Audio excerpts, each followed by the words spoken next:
2023 Planning Board meeting to order. I note for the record that this meeting is being recorded. At this point, I will call roll call, so when I say your name, will you please indicate that you're present? Jonathan Poor. Jonathan Poor, present. Bill Wheaton. Bill Wheaton, present. Emil Dahlquist. Emil Dahlquist, present. Rick Mitchell. Rick Mitchell, present. Richard Boroff. Present. Beth Herr. Here. Pat Norton. Also present on Zoom. And Matt Hamill. Present on Zoom. And Marnie Crouch, present. The first order of business is public hearings on tree removal. And so I believe, Mr. Olson, is that correct? Yep.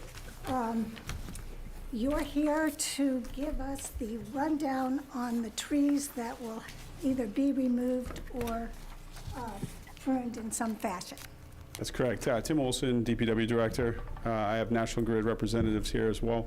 If there's any specific questions about a specific tree. The first 8 trees on the list are part of the National Grid Hazard Mitigation Program. They've done a tremendous amount of work over the last probably 3 or 4 years, clearing the electrical lines and the main feeders coming into town. I think everyone has seen the benefits of that with the reduced power outages, sustained power. That's important for Hamilton. The last 2 trees are from DPW themselves. One is a tree on Highland Street, and the other one is on Linden. There's 4 trees along Highland Street that are town trees along the scenic road. Tree number 4 and tree number 7, actually tree number 4 is on Highland Street. That is a private tree. They've gained permission from the owner to take Recording in progress. but I just wanted to have all the trees listed here for you guys to look at. And obviously ask questions if you have any. This is a kind of a 2-part meeting. What I'm asking is obviously for planning board's approval on the scenic road trees. And then following, I'd appreciate a quick tree hearing on my end for the remaining trees. Here to answer any questions if you have any. Do any members of the board have any questions? Could you explain why the resident request tree number 10, why they're requesting that be removed? Right, yep. So 10 is not on the scenic road, but I'll answer your question. They are looking to expand their driveway and would like to take the tree down to do so. Thank you. What's the closest cross street to 200 Linden? Whereabouts is that? 200 Linden is it down by Lincoln? I think it's the other way. I don't know how far the numbers are. I know it's been flagged and there's a notice on the tree. There is a notice Yep. on the tree. Okay, Yep. thanks. Been there. We did actually have a resident, Patrick and I received an email about a couple trees. I just did want to disclose that in this meeting. She was asking about tree 1 and 2. And she was also asking about tree, I believe it was 3 along Highland Street. So tree 2 is a trim on 141 Railroad. Obviously, it's not a scenic road. I just wanted to disclose that. Tree 1 on 121 Railroad is in poor condition. They have it listed as a removal. She was asking if we could be trimmed.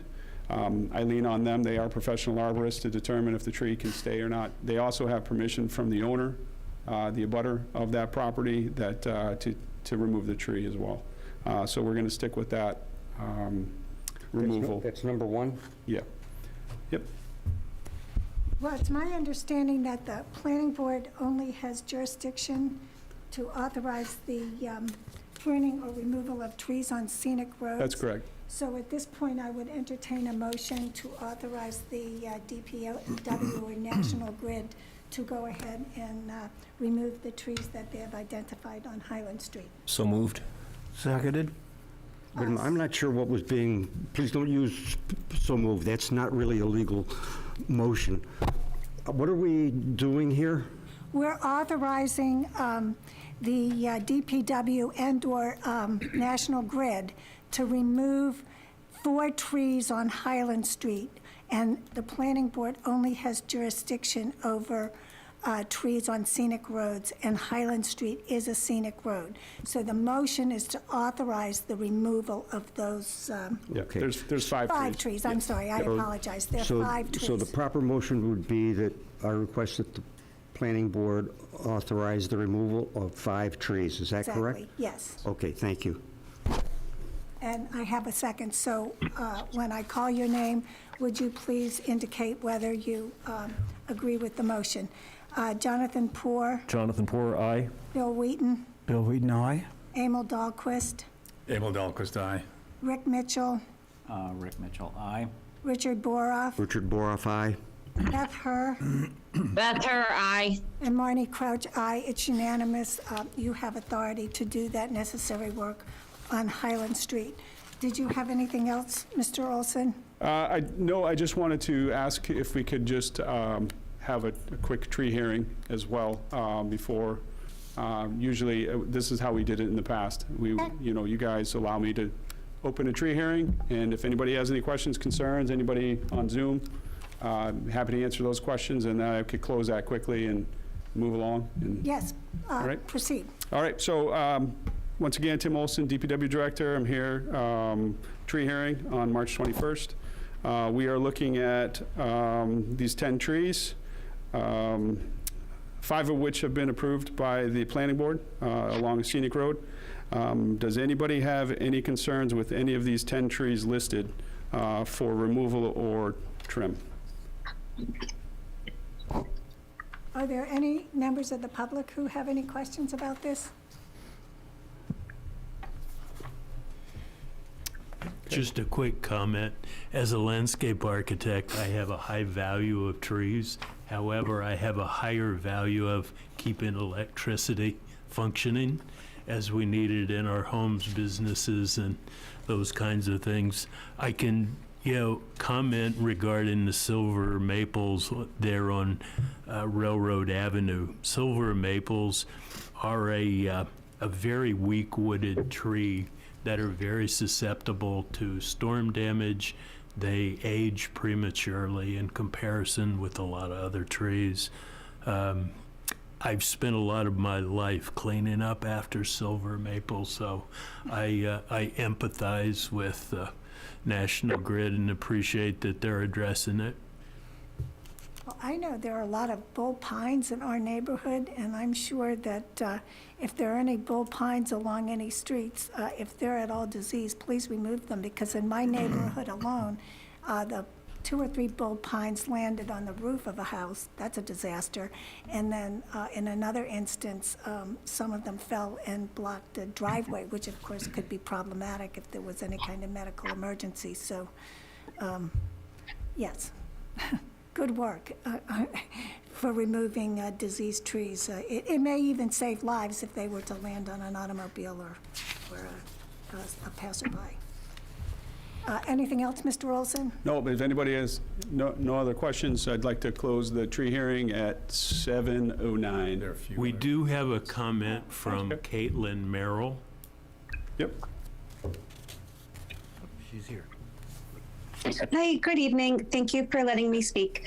I just wanted to say that I really like both of the trees that are on Railroad Ave, and I was wondering if there is a way the one that's more that's slated for removal, if there is a way to trim it to keep the tree, because I think it adds to the character of our town, and it adds some nice shade for those of our friends who are living in the senior housing complex there. So thank you for considering. Yeah, so Ms. Merrill did email me. That was something that I looked into and talked with National Grid about. And they can talk specifically about the tree and the defects. But as I mentioned earlier, the resident where 121 the tree is located at 121 Railroad has signed off on removing the tree. So I'm not sure if they are concerned about the tree or what but they give the clearance and the go-ahead for National Grid to remove it. I'd like to keep it that way if possible. I lean on these guys. These are the professional arborists. I'm not. So, Easy question. What is CODOM? C-O-D-O-M? Codominant, so it might have splitting limbs that are dominant together. So it looks like two trees if you could actually cut them apart. At a certain point in the tree, it goes up like that, so it has two leading stems. Could we ask you to go to the podium? Our sound doesn't work otherwise. Thank you. So the tree in question, my name's Dan, I'm an arborist with National Grid, ISA, MCA certified. So the tree in question is at 141 Railroad Ave, or 121 Railroad Ave, excuse me. It's a large silver maple, or it could be a red maple, they're very similar. It's kind of got a form to it where it's twisting, which usually makes it prone to splitting apart, cracks. So the form of the tree itself is not the best. It's got some splits in the bottom, which is usually a point of concern, especially with a tree so close to the sidewalk. Don't really know what the root system looked like. And with a codominant split up near the top, those trees are usually prone to getting weighted down in storms, and codominant stems generally push against each other as they grow, which can eventually result in a split, which is why we had put it on the list. So those were kind of our rationale for that tree. So it's basically to prevent further damage to property and... Yeah, and being a sidewalk tree, or so close to the road in that area, So if we it fell on the usually- road itself, it would delay traffic as well. if it fell towards the road, yeah, it'd be on the lines and in the road and on the sidewalk as well, yeah. Okay, thank you. Thank you. Is that a town tree or a privately owned tree? they're all town trees. So, I mean, there is the Except for potential those for two. replacing the tree, right? Yeah, I mean, if there's room there, I haven't specifically looked at the tree. If it's real close to a sidewalk, it would have to be a specific species that maybe has more vertical root growth. Something we get this question a lot, is to replant trees, and we have done some in town, but we have to find specific locations that can accommodate a certain That- species and things like that. So, Perhaps that might ameliorate Ms. Merrill's concern if that could be done. yep, we always put them on, we know the trees that we cut, and we have those on lists for possible areas for future locations of new trees, if we get into that program, sure. Okay, great, thanks. Anything else? What's the cost of replacing a tree once it's gone? So physical cost is not much to go buy. I mean, a couple $100, probably $300-400. It's more time for us to plant the tree, obviously to water the tree. You know, sometimes we do get residents wanting to assist with that. We don't really have a tree program. It's more the trees that we got a few years ago from, I think it was a donation. There was like 15 trees that we had to go plant. That was us to plant them as well as water them, and you know, you don't want them to. You want them to survive. You want them to. Yeah, I get that. Do the Gross. bags that go on the trees that hold water make it easier to water them? Yeah, we use those. Yep, Yeah, we I sure know- I use know gator you do. bags. I've Yep, seen 'em. yep, we do. And like I said, I mean, there's been a lot of requests for trees. We just have to make sure we plant them in the right spots and locations. So. Thank you. We all set? Yeah, so any other questions? I guess I'll, if there's no other questions, about 7:15, I'll close our hearing. I appreciate the time, and Great. thank you. Thank you. Thank you. The next item on our agenda is the review and discussion of potential amendments to Chapter 29, the Storm Water Management Town Bylaw, and the accompanying rules and regulations. So at this point, I would welcome Alec Wishart. And so, Alex, are you live? Yes, good evening, Madam Chair and members of the board. Alex Whiteside from KP Law here. Right. So I put together a short memo for board members trying to identify the various issues that we had discussed in our brief telephone call probably a couple months ago.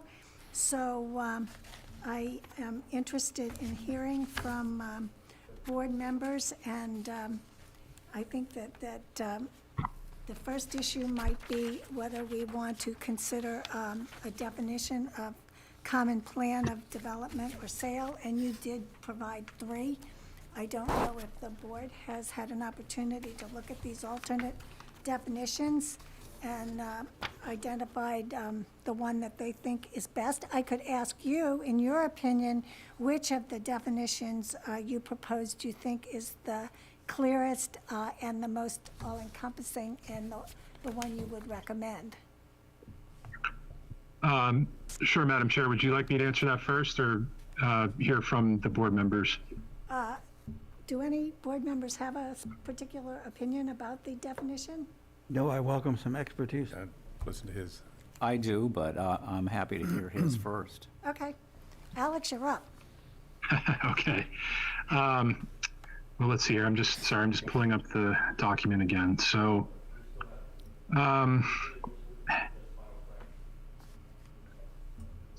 honestly, I think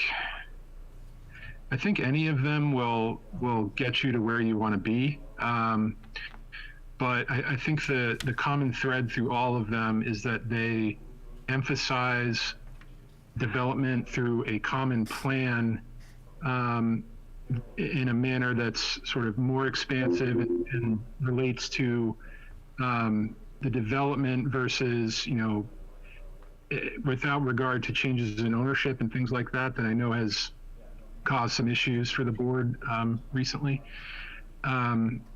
That said, I think the first definition is fairly concise and to the point. Can you refer to what page you're on and what Yes. So you're on?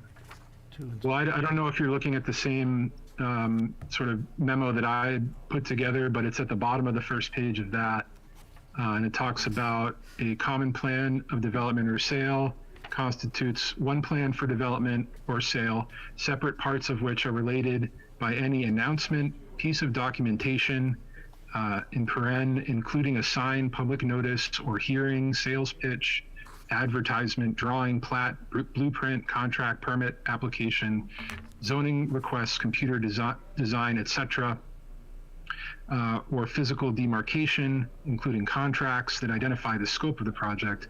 A plan may still be a common plan of development or sale, even if it is taking place in separate stages or phases, and it is planned in combination with other construction activities or is implemented by different owners or operators. So, to me, that I think would address some of the recent issues you've had where a large parcel is bought in common and then divided up through, an A&R type process, and the lots are sold to different LLCs.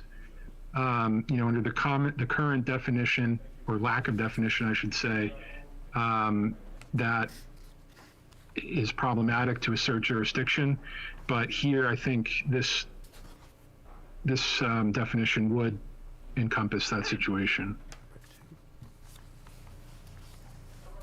Rick, which definition? In my memorandum, I listed the 3 definitions, so if you have that in front of you, it's on, the definitions are on page 2 and 3. Right. Yeah, I thought actually definition 3 was broader and more encompassing. Especially because definition 1 says one plan for development or sale. Well, there is no plan. There was never any plan that we saw. It was subdivided into 9 or 10 lots, I can't remember. 9 lots. 9 lots, and then it was a free-for-all. So there's no plan, other than it was subdivided. I don't think and they were A&R lots, so I don't think there's a plan. So I think definition 3 kind of captures this and says a contiguous area where multiple separate and distinct development or redevelopment activities have occurred, are occurring, or are proposed under one plan. Well, you know, that plan kind of like, I'm wondering, I think, where's this plan coming from?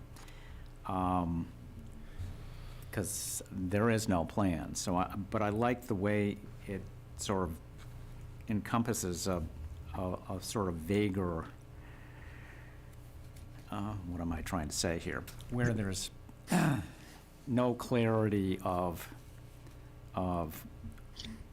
what's supposed to happen on this land. The question I have for you is this, the plan in a common plan of development or sale is broadly defined as any announcement. I guess that captures the plan and is more clear in my mind in terms of defining what a plan is, because it says a common plan of development or sale broadly defined as an announcement or a piece of documentation, including but not limited to signed public notice, hearing, advertisement, drawing, permit, application, or physical demarcation, including but not limited to boundary signs, lot stakes, surveyor, or markings. It's kind of like captures everything that might potentially go on. Right. And it defines what a plan is. Sure. Yeah, no, I agree with you. Yep. That's, Well, ironically, I actually like definition 2 because it had the examples, so, Marnie, excuse me, can you speak into the microphone? Because I can't hear what you're saying. I said, I actually like definition 2 because it had examples. But I don't purport to be a guru on the definition of common plan or development or sale. So unless anyone feels strongly about this,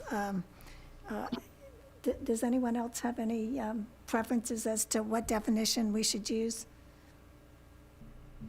I sort of agree with Rick, that I like definition 3.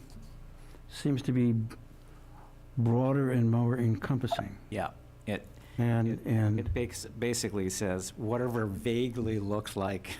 right. Well, that's true, because with the Bridge Street lots, what was evident, there was some type of plan somewhere, because the same Realtor was involved with respect to all lots. And when the plot plan was filed with the Essex South Registry of Deeds, it was for all lots. So at some point, there must have been some communication somewhere. So it wasn't necessarily obvious in terms of the actual ownership, but I think probably if you were to engage in some kind of discovery process, maybe a plan would emerge, but it's water under the bridge at this point. So I think the consensus is definition 3. I don't think this is something that needs to be voted on by the board, but it's certainly, I think. The only thing 3 doesn't address, which 2 does, is the issue of timing. So imagine you have a road and somebody's going to form 10 lots along the road, adjacent. But they never have a plan. What they do is one at a time. They set up a lot, and then 2 years later they develop, they have a Form A for the next parcel, and then the next parcel, the next parcel, the next parcel, and they never draw up a document which says, this is a 10 lot A&R, and we're doing it sequentially. They just submit them one at a time. And I don't, I can think of several examples of that in town, and sort of incremental creeping development. And I would at least want those to come to our attention. And I don't see that, because there was no common plan. They never had a development, a 10 lot map ever drawn They just kept, chopping the land up. Can you give a specific example of that, please? All along Bridge Street, there have been a couple of lands, of plots that have been, the whole Gathering Farm area was incrementally chopped up and developed without any plan at all.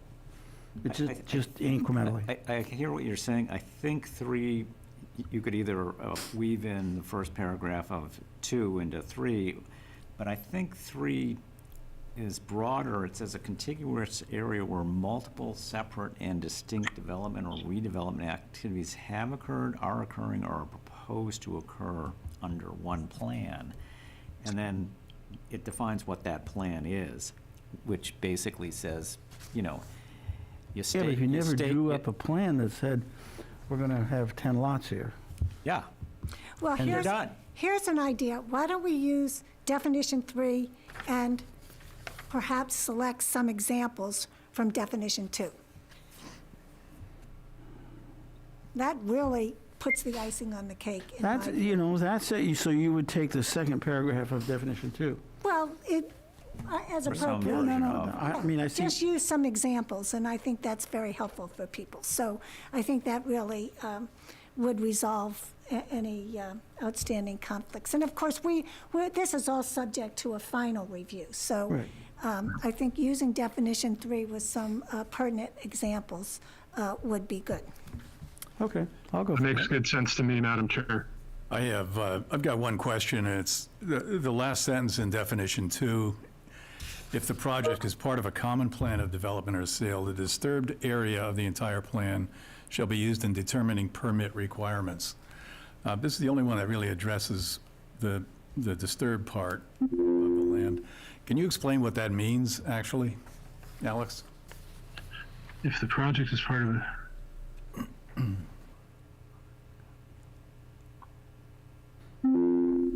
Disturbed area of the entire plan. yeah, I think that means So if you you're, divide up, I'm sorry, go ahead. can you hear me? Yes. I believe that means that if you're, take for example the Bridge Street lots. Yeah. If that development fell within this definition, which I think it would, Yeah. you would be looking at all of the lots combined and the disturbance in the totality of those lots versus just each separate lot. Because if you're looking at each separate lot, then they probably don't trigger the 1 acre of disturbance or whatever the threshold is for a permit, right? But if you're looking at the totality, then all of the development requires a permit, right? So if Yeah, it's I 9, think if that's it's 9 important. acres, 9 lots at 0.9 acres disturbance, would that trigger or would it not trigger? Stormwater review. So if under this definition, if there were 9 lots, you would be looking at them all together as one common plan, and it would trigger review. Yeah. Yeah, that makes sense to me as a definition. Yeah. So anything exceeding 1 acre, however many lots there are in the common plan. Correct.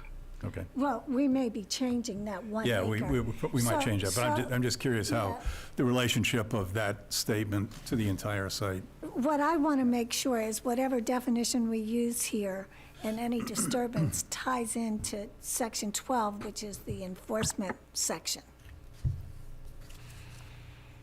Yeah, Madam Chair, I can sort of sync up those sections once we decide, what definition we want to go with. But also, I think one of the other policy determinations we should make is, I believe we had discussed not only a sort of a tiered approach to the permitting, so having a full-blown stormwater management permit, but then also an administrative permit for lower level disturbances. Right. And I think that we're probably in agreement on that, are we? Yeah, I don't know why, Yes. you could actually add the last sentence to definition 3 and add the first paragraph of definition 2 to definition 3, and you kind of like capture it all.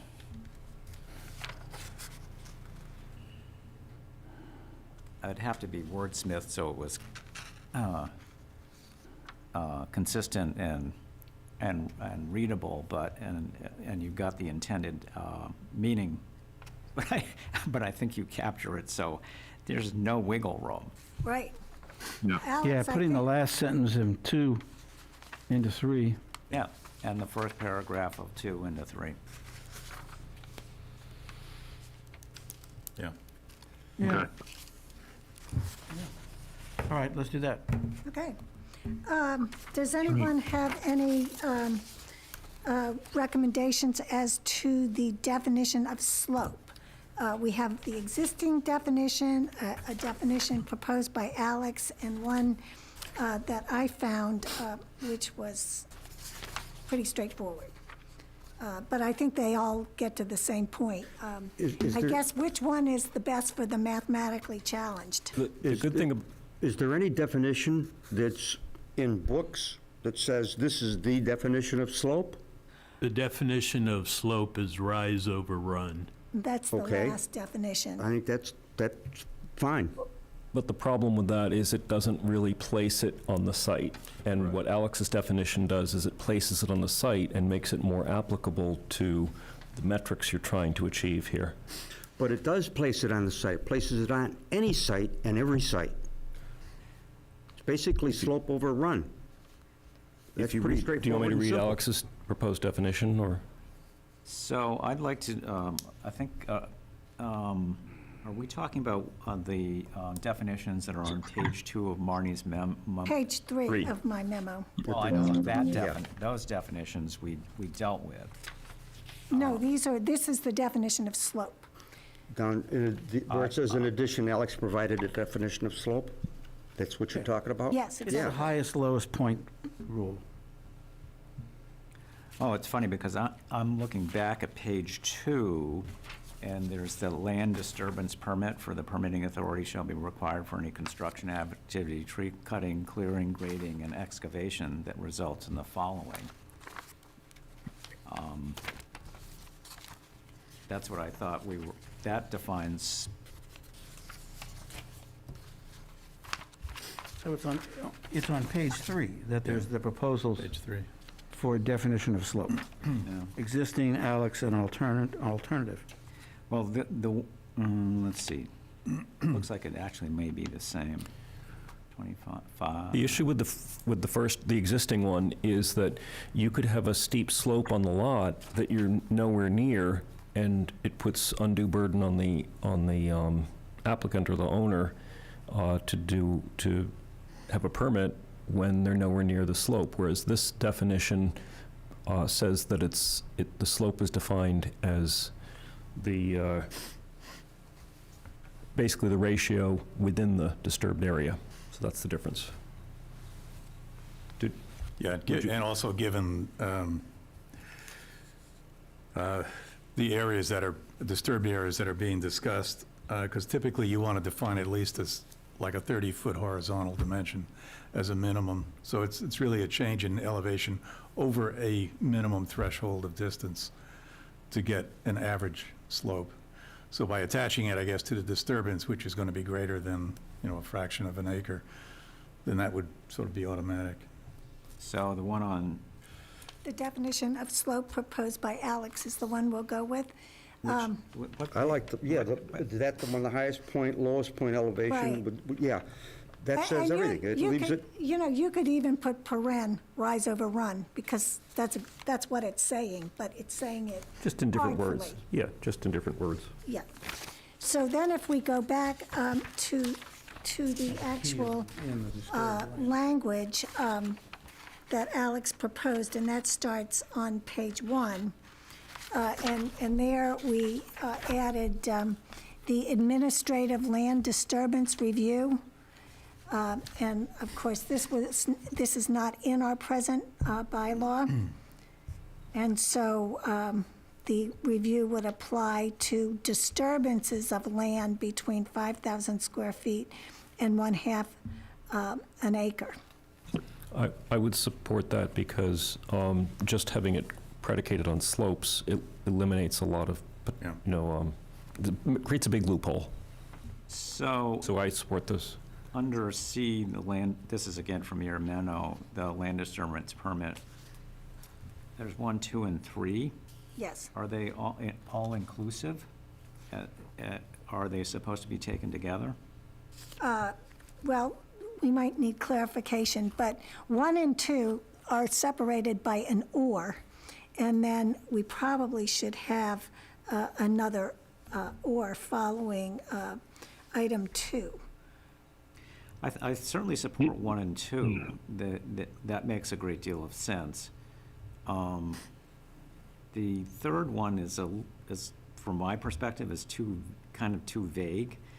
Can reasonably be expected to cause or contribute to a violation. Well, that's kind of like according to what standard, whereas. I think that's pretty common, though, in a lot of stormwater management bylaws. I mean, I prepared a memo back in November where I looked at the stormwater bylaws and regulations from Ipswich and Boxford and North Reading and Topsfield and Middleton. And I think that language is in a lot of them. And that parrots the state stormwater standards as well. Yeah. I Okay. think that's common. It's pretty boilerplate. It is. Because you can never tell. I mean, maybe things other than slope. So I think that the first 2 provisions are fine, and then with respect to any land disturbance that is more than 5,000 square feet of land with a slope equal to or greater than 25% and following. Does anyone have any problems with the slopes that have been identified by Alex in this subsection 2? No. 30? No?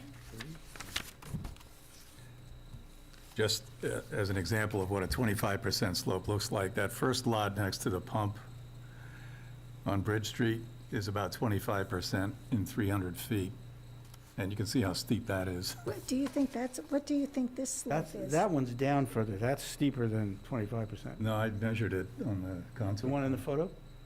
Yeah, the end lot there next to the. No, that, Where the building is, this is the one here? middle lot. I'm not sure where that is. I didn't measure that one, but, Oh, he's talking about down by the pump house.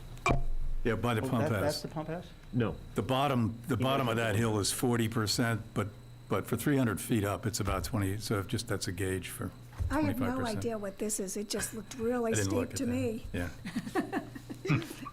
I mean, I don't think I'd want to run a lawnmower across there when it was all said and done. I think you'd tip over. Can we see that, Marnie? And you have a copy, right? It's right Okay, there. I'm sorry. So I can't Thank you. definitively say what the slope Yeah. is on that lot, but it certainly looks I pretty think we steep should probably bow to Alex on this. What's that? I think we should probably accept Yeah. what's here Oh, from okay, Alex. yes, no, that's fine. I would agree with that, and I would say that rather than dig deeply into the steep slopes, that would be a better effort to really just focus on a potential steep slope bylaw and really do it well, and not try to cover it completely in the stormwater Right. bylaws. Yeah. Would you agree with that, Alex? Yes. Yep. I think I found a steep slope bylaw. It was in Pennsylvania, and of course, in Pennsylvania, I'm from Pennsylvania, there are a lot of steep slopes. There are hills and mountains, and the soils are different. So there's much more emphasis on steep slope Can I interject bylaws. a point for a second? This is meant to be humorous, but I actually grew up in an area that, in the border of Pennsylvania and New York State, that was called the Valley. It was a confluence of two, basically very near the confluence of the Chemung and the Susquehanna rivers, and it was a valley. Right. I'm- Well, northern Pennsylvania, actually, portions of it are identified topographically as ridge and valley. Now, Madam Chair, it's funny you mentioned that because if I recall correctly, one of the definitions of common plan or development that I found was, I believe, from Pennsylvania's state stormwater standards. Oh, okay. Well, then, other than those items that we've talked about, I think that I, at one point, looked at the definitions that are in our bylaw, and the definitions that are in the regulations.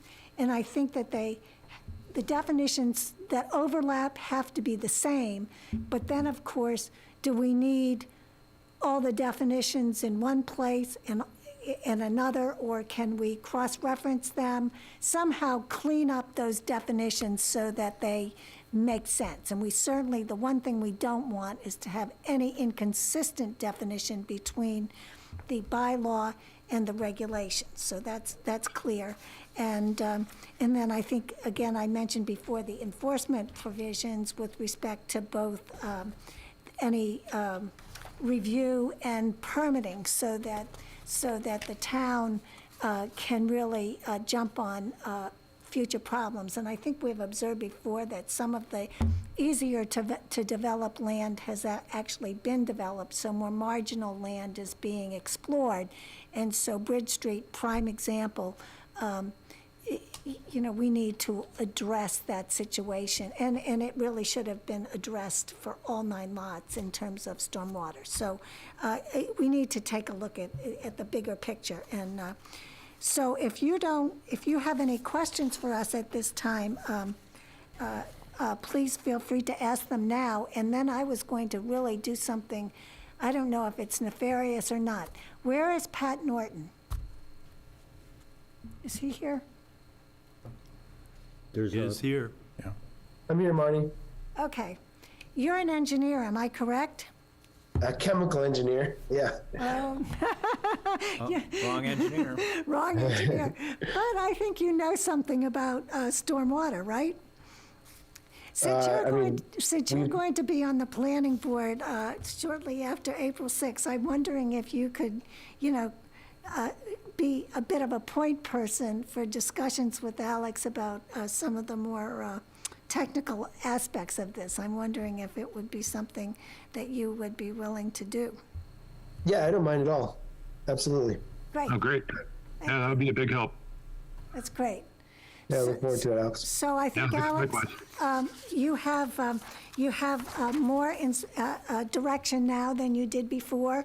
I do, Madam Chair. I think I know what direction the board would like to go now, and I think I'm in a good place to put a draft bylaw together for review, and then once everyone's on the same page about that, we can get working on the regulations as well, so that hopefully, if the bylaw is passed at town meeting next year, the board can then implement the regulations shortly thereafter.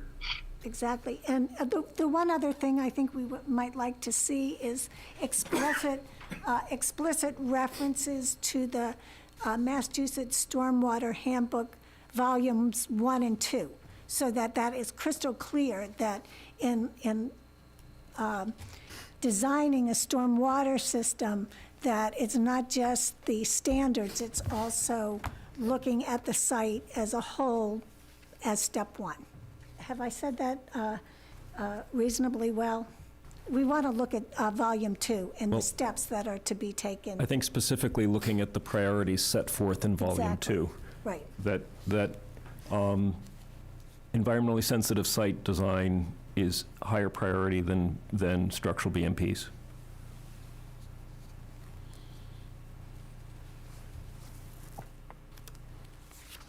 Okay, understood. Perfect. Great. All right. Well, thanks, everyone. I appreciate your time, and I will get to work on putting the bylaw together, and hopefully we can meet again and in the not-too-distant future and try to get it into good working shape. Yes, I mean, it would be wonderful if we could get the amendments to the bylaw for fall town meeting. I think that we don't have to have public hearings on the general bylaw. We have to have the public hearings on the regulations, so we could get those amendments probably in good shape and get that on the agenda for the fall town meeting. Sure. Yeah, Great. agreed. Thank you so much. All right. Thank you. Thanks, everyone. Have a good night. Thank Yep, you too.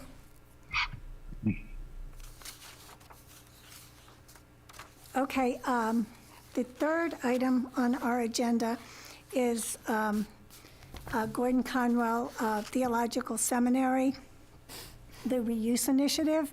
And on Friday, Attorney John Whitten transmitted a second draft overlay district to us, and I wanted to share with the board my observations about this draft. And I'm going to apologize in advance for reading my remarks, but I think in the interest of time, it would be easier for me to read them than to try and recall them and omit items that I wanted to mention and then have to go back and rectify my mistake. But I want to reiterate right at the outset what I have been repeatedly saying at our meetings involving the seminary, and that is that the planning board views the initiative as a great opportunity for the town and the seminary, and that the planning board has demonstrated that good planning is consistent with fiscal benefits, and that lack of planning runs the risk of producing the opposite effect. And the overlay district is one that ultimately is going to be adopted by the town for the benefit of the town, and we really should not forget that. And I know that the seminary obviously has a strong vested interest in this, but it is a bylaw that will involve the town, and the citizens of the town have to determine that it is a benefit to them. So this second iteration I've reviewed in depth, and I think at some point the planning board is at a bit of an inflection point with respect to this overlay district. And I note here that I received Attorney Walter's comments about 5:15 p.m. And I did not have a chance to study your work product, Mr. Walters, but in the future, if you have comments or matters that you want the board to consider, I would ask you to please get those comments to the board well in advance of our meeting, and that 2-hour window is really insufficient for us to really dig in and understand what you were saying. So I'm going to just dive right in. And if everyone has a copy of the draft overlay district, it might be advisable to pull up your draft so that you can track some of the comments that I'm making. So question, I read your memo of the 21st, and you wanted to undertake delineation of boundaries. Yes, we may get to that after I make my remarks and we discuss this overlay district. Okay. In my memo, I did indicate that we would be discussing the overlay district as well, and I subsequently determined that maybe discussing the overlay district first was advisable. So I've determined that the purposes set forth in the draft overlay district do not closely align with either the planning board's principles or the principles developed by the consultants. And moreover, the purposes are compromised as there is no requirement that concept plans that the concept plans that are to be submitted in the future will not be systematically and professionally reviewed by the planning board staff and its staff. Rather, they are to be approved at town meeting by citizens who undoubtedly will not be familiar with the purposes of concept plans. Moreover, some of the purposes are further compromised by the elimination of site plan review. The contents of what must be included in a concept plan are set forth in section 9.6.4 of the draft overlay district. There is no requirement in that overlay district that the concept plan address such items as those set forth in section 8.1.2 of our zoning bylaw, including unprotected natural resource areas or any of the preferences identified by the planning board and the consultants, including the heritage landscape and mature trees. The overlay district contemplates that concept plans will be presented by property owners to the citizens of Hamilton at town meeting for approval. The term property owner is not defined. Can the property owner be the seminary, or is it intended to be the purchaser of property on the Gordon Conwell Theological Site? The purpose of the concept plan, among other things, is to establish zones based on differences in building intensity and form in relation to topography and special features of a site. Will citizens of Hamilton be able to understand what they are being asked to approve after a cursory and superficial presentation at town meeting? Will they understand how the multiple and various concept plans that may be presented at different times fit together? Moreover, once approved, the planning board, which has the expertise to evaluate concept plans, will be bound by what is approved at town meeting. This approach to the approval of concept plans is neither systematic nor professional and can have no other purpose than to eliminate review by the planning board and its staff. Furthermore, one or more concept plans can be approved by majority vote at town meeting, not the 2/3 majority vote provided by state law for the adoption of an overlay district or an amendment to an existing zoning bylaw. This compounds the likelihood of ad hoc approvals that do not honor planning principles. Section 9.6.4.9 of the draft overlay district provides that instead of one development agreement that ostensibly now is being negotiated in tandem with the overlay district, there will be multiple development agreements incorporated in a proposed development by the property owner. Accordingly, in my view, it is imperative that any potential conservation restrictions or easements be protected in an initial development agreement between the seminary and the town, in view of the likelihood that there will be additional development agreements negotiated at various times in the future. Development agreements are according to the draft overlay district, will be negotiated between the property owner and the select board. There is no provision for resolution of conflicts between actions of the planning board and the contents of the development agreements, and even among development agreements themselves, as they will be drafted at different times and negotiated by different town officials unless amended by mutual agreement. What happens in the absence of mutual agreement? With respect to the upper campus, development would be permitted as of right for 375,000 square feet of building space, an increase of over 150,000 square feet. In addition to potential reuse of or construction of life science and office uses, 150 units of 55-plus housing would be permitted.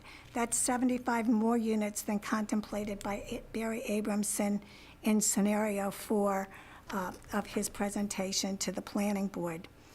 Notably, the upper campus consists of approximately 20 acres excluding steep slopes. For reference, the Canterbrook development is comprised of 23 units on approximately 14 acres. The inference is that development will involve 3 to 4 story buildings, and it is unclear to me whether there is a market for this type of senior housing. In other words, senior housing, 55 plus, in apartment-style buildings. In the central campus, as of right development would be permitted for 200,000 square feet of building space, and it is unclear whether that figure includes Pilgrim Hall and the Retreat House. In addition, 150 units of 55-plus senior housing would be permitted as of right on approximately 11 acres, 3 times the number contemplated by Chabaco Hill Capital Partners, LLC, on 14 acres at 133 Essex Street. Again, the only inference is that 3 to 4 story buildings would have to be constructed where none now exist, except for the Retreat House and Pilgrim Hall. Moreover, site plan review is eliminated for all residential uses in the central campus.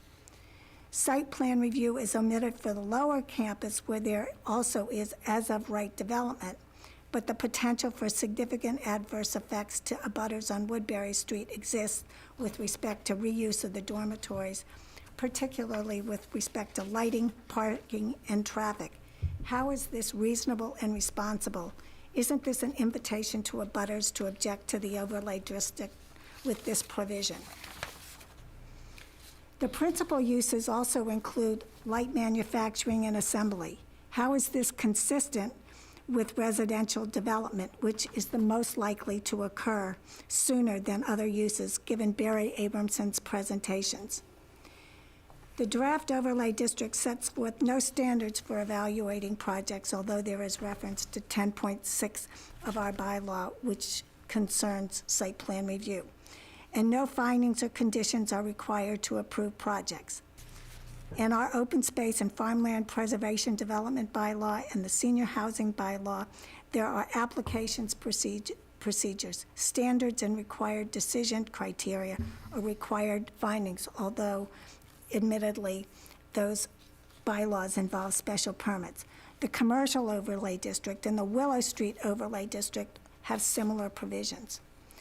The draft overlay district's provision eliminating site plan review for residential development in the central and lower campuses provide an enormous benefit to the seminary that is unavailable to any other taxpaying citizens in Hamilton. It is also unavailable to any developers intending to construct commercial buildings in either the commercial overlay district or in the Willow Street overlay district, where they have to obtain a special permit. Moreover, senior housing construction elsewhere in Hamilton requires a special permit, subject to caps on the number of units, standards, and other requirements. To repeat, the Central Campus senior housing is as of right, uncapped, without site plan review. This discrimination in favor of the seminary hints, in my view, at spot zoning and invites litigation. Now, I would note that there are other types of development, such as congregate care facilities, that may not face the same criticism that the 55-plus senior housing does, which has its own bylaw. Finally, I ask whether the legitimate interests of the town are being sacrificed out of fear that the seminary will move forward with as-of-right subdivisions or a Chapter 40B development.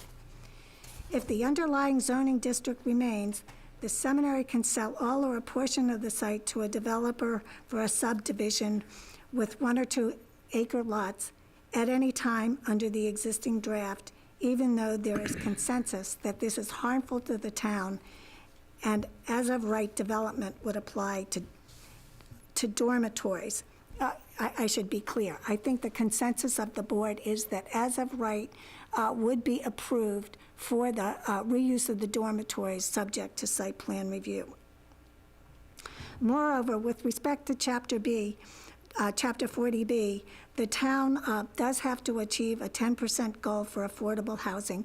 We are now we have the need to create approximately 164 more units. Accordingly, if the dormitories were used for affordable housing or there was a percentage of affordable housing in those apartments and the others were market rate, we could satisfy our Chapter 40B requirement and achieve safe harbor status. So I believe that the threat of a Chapter 40B is not entirely realistic. So in sum, I find that the problems that I have with the draft overlay district are as follows.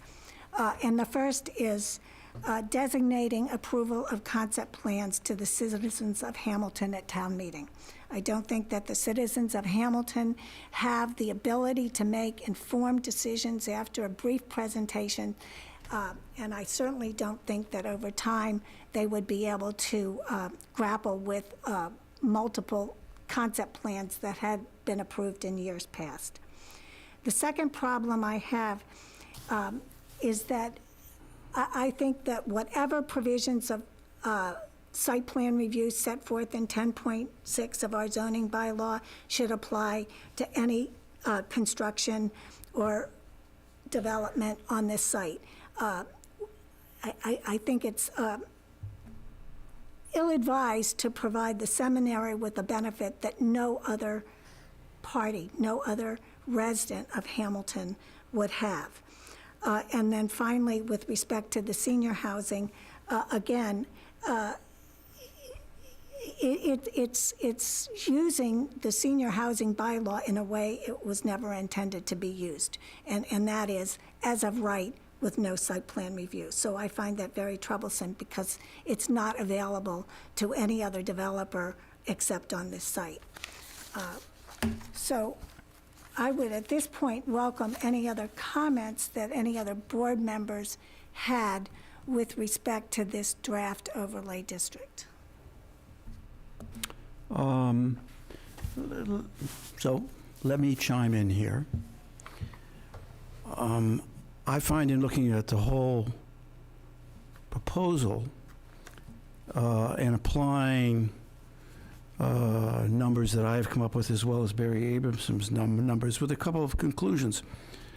The town's objective should be to try and maintain its town character, while at the same time bringing in as much tax revenue, net tax revenue to the town as it can. Now, with those two objectives in mind, multifamily development, either new or existing, that is not restricted to 55 plus, will not provide the town with any tax revenue. As a matter of fact, it's highly likely to cost the town. Senior housing, senior being 55 plus, of course, is going to be very profitable to the town. Is what? Going to be very profitable for the town. And under some situations, I can see a senior housing project on the upper campus, which generates the same amount of tax revenue as the proposal 300,000 square feet of commercial. I'm extremely worried about the environmental impact of the commercial. Traffic, lights at night, visual, all the abutters. This is a real wild card as far as I'm concerned. It's not. I think the reason the town is interested in commercial development is because they want the tax revenue. I don't think they want commercial development because it's beautiful and pretty and goes with the charming colonial character of the town. I think they want it for tax revenue. Could I just And I interject think if we that? can get tax revenue, But the residential and commercial are taxed at the same rate in Hamilton. They're taxed at the same rate. right, so there's 50, but senior housing uses no services. Right. 75 units of 55 plus housing on the top of a hill, which would be a very attractive development, would yield the same amount of tax revenue as 300,000 square feet of biotech research and whatever. So I see no advantage to the commercial over senior housing, and the risk that there's considerable environmental damage from from the commercial in terms of traffic, light, noise, pollution, and so on. So, my whole preference for the entire parcel would be sort of, don't even think about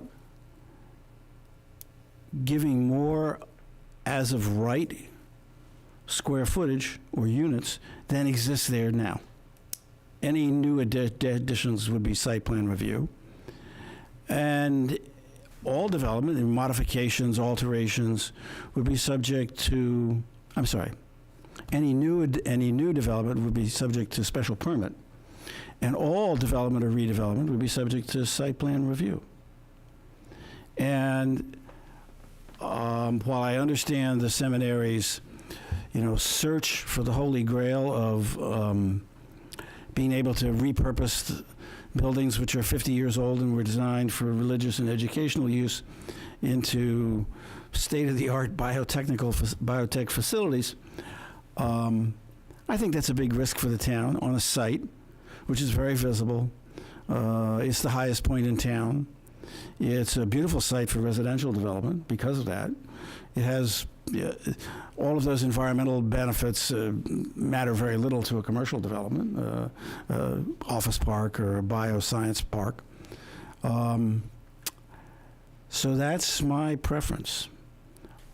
Any new physical space would require a special permit, and my priority would be very much on trying to get as much 55 plus housing on the area as possible, and frankly, as little research, development, science, light manufacturing, retail sales, lodging, or transitional use as possible, because I don't think that's consistent with the town's,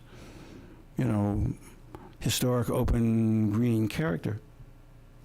And I really understand that. I guess my problem is to have two different senior housing standards in the town. I think either, our existing senior housing bylaw would have to be somehow amended to increase the number of units available in the town and somehow make those Yeah, two no, narrow. if we, And that yes, the sure. disparity troubles me, and that was particularly. Well, with respect first of to all, since those would all be new uses, I would require a special permit for those, just like we require a special permit under the current senior housing bylaw.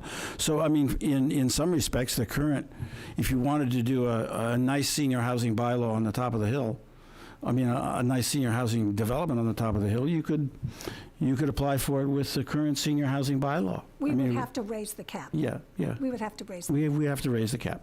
But I don't think the understand- citizens would mind that. no, maybe that's a solution. I don't understand your basic premise. I don't understand why senior housing, a senior housing development would be more profitable, if I understood you correctly, than commercial development. As profitable.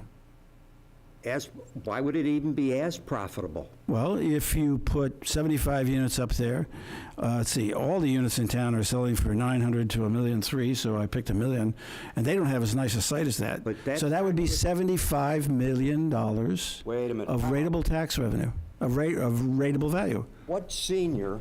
How many seniors have that kind of money to spend on? I don't know, but they're buying up houses all up and down the North Shore. Proof.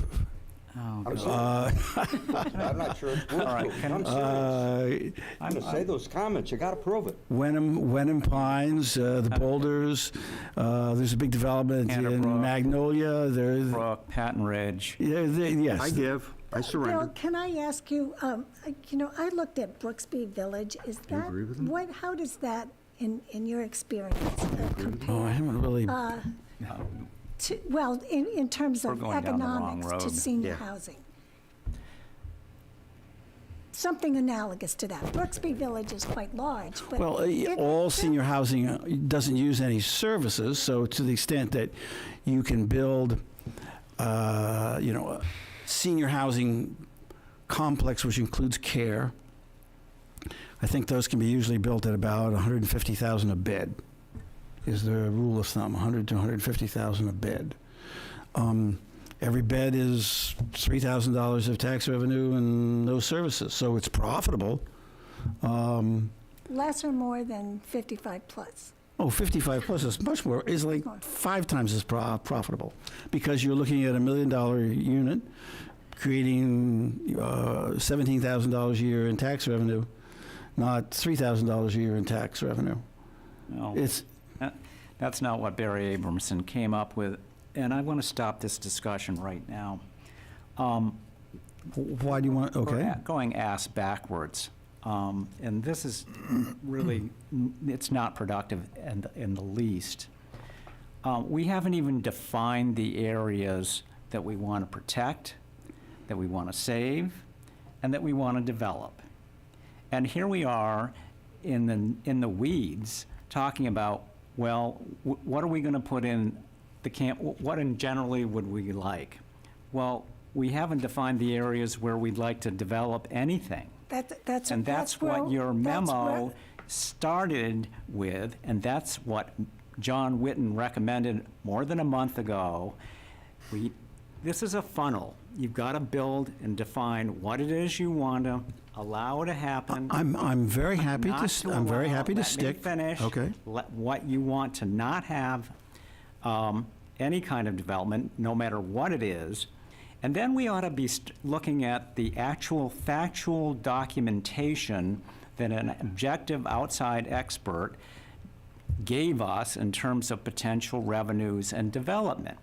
And then we can apply those within those sections and say, okay, what are the potential uses that we would like to see and not see within those by scale, size, and type?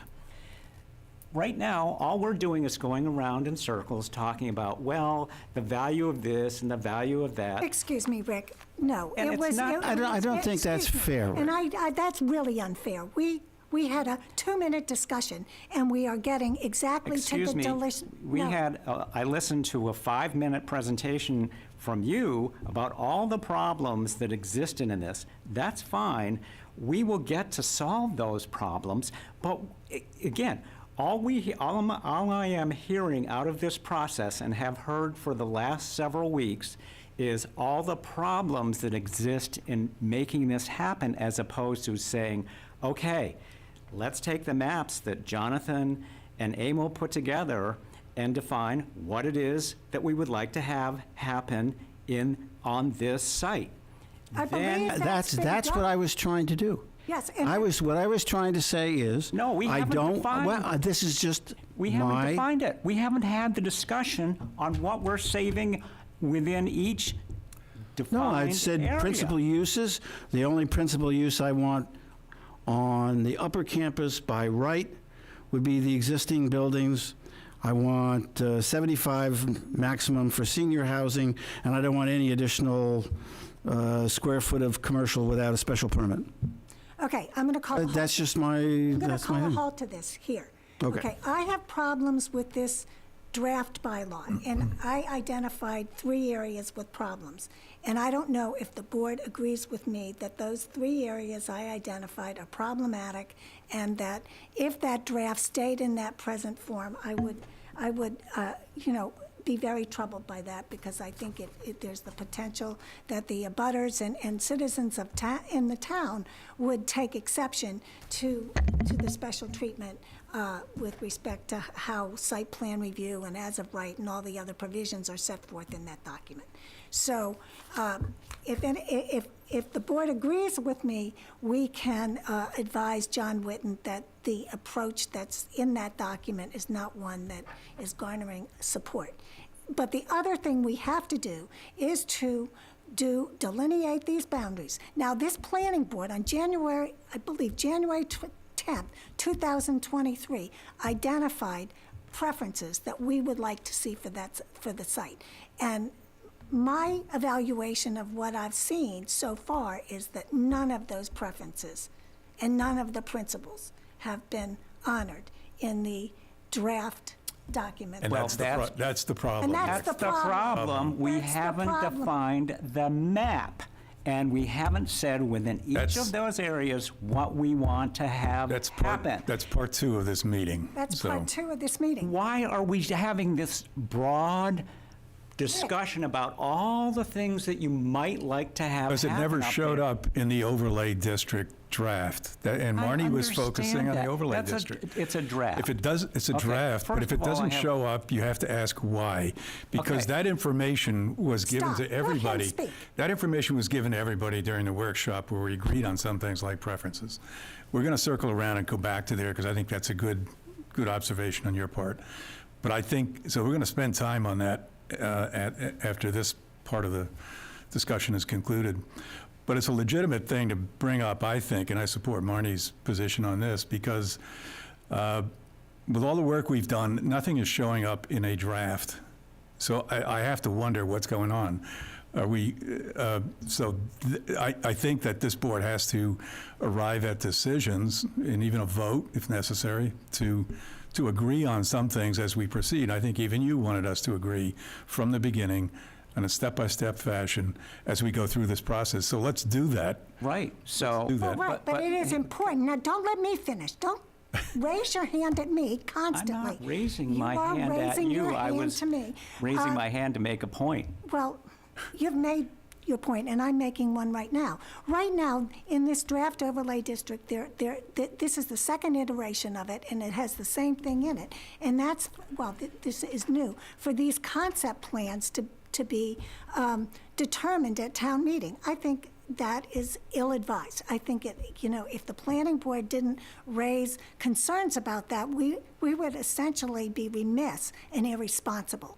I mean, because there's no way that the public can evaluate these over time. So I wanted to make sure that we don't continue down this path and end up just where we are now with the draft overlay district that doesn't quite meet muster. Marnie, could I know that Jonathan would like to help us out a little bit. He had his hand up a second ago. Sure. Well, good evening. Thank you. Thank you, Madam Chair. Thank you, Patrick. I don't mean to interrupt the flow. I wrote the draft, so let me respond.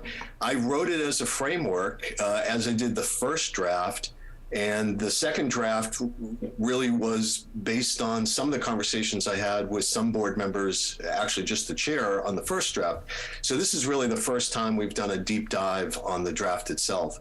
The chair's three broader comments about the concept plan being voted on by town meeting, that's not a requirement. That was put in there so that there would be town-wide buy-in. Certainly the concept plan could be approved solely by the planning board, so that's an easy fix if that's what the board would like to do. With regard to site plan review, I made ad hoc decisions listening to mostly the seminary, and I tried to say that in my email. I took their position in most cases relative to the numbers and the requirements. And I did that because the seminary's position was less aggressive in terms of regulation. I did that on purpose, and I think I made it in my email. It's easier to start with the most and work backwards than the other way around in my experience. The third comment from the chair is relative to senior housing, and that, of course, is solely up to the planning board and town meeting to make that decision. You already have that bylaw, so I use that as part of a placeholder. All of the numbers, and whether it's by right or by special permit, I put in there based on conversations that the planning board's been having, that the seminary's been having, and that you had at the public workshops. Those have no force at all other than placeholders. So if you look at it kind of as a frame with boxes. My original thought was not to send the draft with any numbers at all, but just to ask the board to try and identify the uses you wanted in the lower, the middle, and the upper campus. But in the sense of time, and because we're looking at a June town meeting, I put the numbers in, and I fully respect the pushback. That's exactly what I did that for. The seminary's comments push back on the numbers as well. So the numbers are going to have to be negotiated or agreed upon by the planning board to go to town meeting. I'm happy to assist with that, but you have a lot of data relative to the densities that you're looking for. Let me just say one more word about site plan review versus site plan review with a special permit versus just site plan. My position is site plan review should apply to the whole project. The lower campus, because the structures are already there, the residential dwellings are there, that level of site plan could be very, very limited because the structures are there, and there might be annexations of some of the structures, but for the most part, the site itself is developed. But what's missing, and I'll stop after I make this comment, what's missing is what does the planning board want in each of these three clusters? I know there's another level of conversation about how detailed the clusters should be, but I think before the board gets there, the board, in my opinion, should articulate the uses you want or would permit by right or by special permit in the three campuses. I can then codify that with the densities that the board is comfortable with. So it's a framework, nothing more than that. And then to the chair's comment regarding the other overlays that you have and the other kind of submission requirements that are already built into the bylaw, that comes last. I would say we tie this all together last. The biggest piece that's missing right now is what are the uses and what are the allowable densities within these three clusters. Thank you, Madam Chair. Thank you. Madam Chair, I have a suggestion for process. Sure. I feel that because the map or the plan or the sector divisions, however you want to call it at this point in the discussion, is so so intertwined with the draft bylaw, it's hard to talk about them separately, which is why I think we're struggling right now. So what I'd like to propose is that we go through the exercise of looking at the divisions between the sectors, see what the board comes up with as wisdom, and then with that wisdom, revisit how we feel about this draft overlay district. So, Okay. You have maps? Let's do maps. Do. Yeah, that's exactly what I think we need to do. they're together. they're intertwined, they're Well, wound together. You really have to define what it is those areas are that you want to develop and not develop. That's going to give you the size of the area, which will influence what you potentially want to have happen in that area to preserve it, protect it, and maximize its value. That's all I've been saying, rather than going through, and I get what John did, it's a framework for discussion. This is a funnel. We define the map, we define the protections, the areas that we can develop, then we say, okay, this area really is not conducive to commercial, whereas another area might be commercial, might be conducive to commercial, and then we can have a discussion about the upper campus. Should it be all over age 55, or should it include the potential for commercial? Same thing for the middle is, but until I'm a visual, and I've got an issue here also. This is a political process. You're not going to town meeting without a concept plan, because they're not going to go, well, we're just going to hand it to the planning board to decide what's going to go up there. That's not going to fly at all. And if this political process is not successful, then I can tell you what's going to happen is the seminary is going to go, the hell with this, we're going off in another direction because finances dictate that. So I think we need to keep that in mind. Yes, we want a great solution. We're all working to a great solution. But let's not overcomplicate it at the beginning. We'll get down that funnel and decide what it is we want there and the uses, and then how we're going to codify those uses. Rather than starting, well, I'm going to codify this use, I want this by special permit, and I want this by right. Well, okay, let's look at what is the area that we're trying to develop and what's most conducive and likely to be there. Okay, got it. Madam Chair, for this process to work, I believe we need to reorganize our procedure. We need to table, to lay out plans. Yeah. We have reference material. This is not a PowerPoint to show. Not a PowerPoint. This is a workshop. We're going to go back to our workshop kind of format where we On the looked at table, the just map. put a map on a table. Yep, I've got them all. Mark it up. Well, you know, we actually did the preferences, but we're going to do them again, I guess. Let's do them again. So do we want to clear a table? Do we want to move a table? What do we want to do? Do we have any tables that we could clear easily? Oh, Patrick, you look like... Probably this one. It looks like you're up. So how did the public, is there any Yeah, the public? public has to be able to see what we're doing. They And maybe we should table, Well, we have a couple of easels, and we could set them up here, maybe facing in that direction. But it's a table discussion, so it's an open meeting, but, And all the materials basically are out in public record. Yeah. It's going to be Yeah, referenced in but- public record materials. Okay. So which map are we starting with? I think we start with Dave Gambler's map. which map? campus cluster. What's referenced in the proposed bylaw.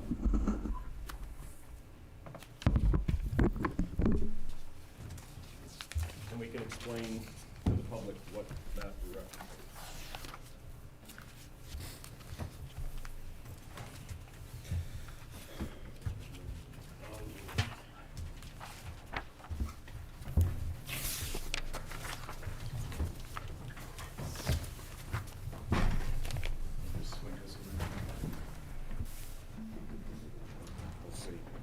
We may need to get a microphone or two.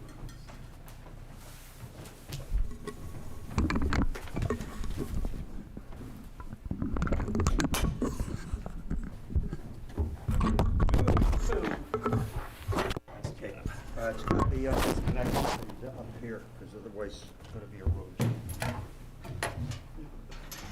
It's got to be disconnected down there. Well, try to say that.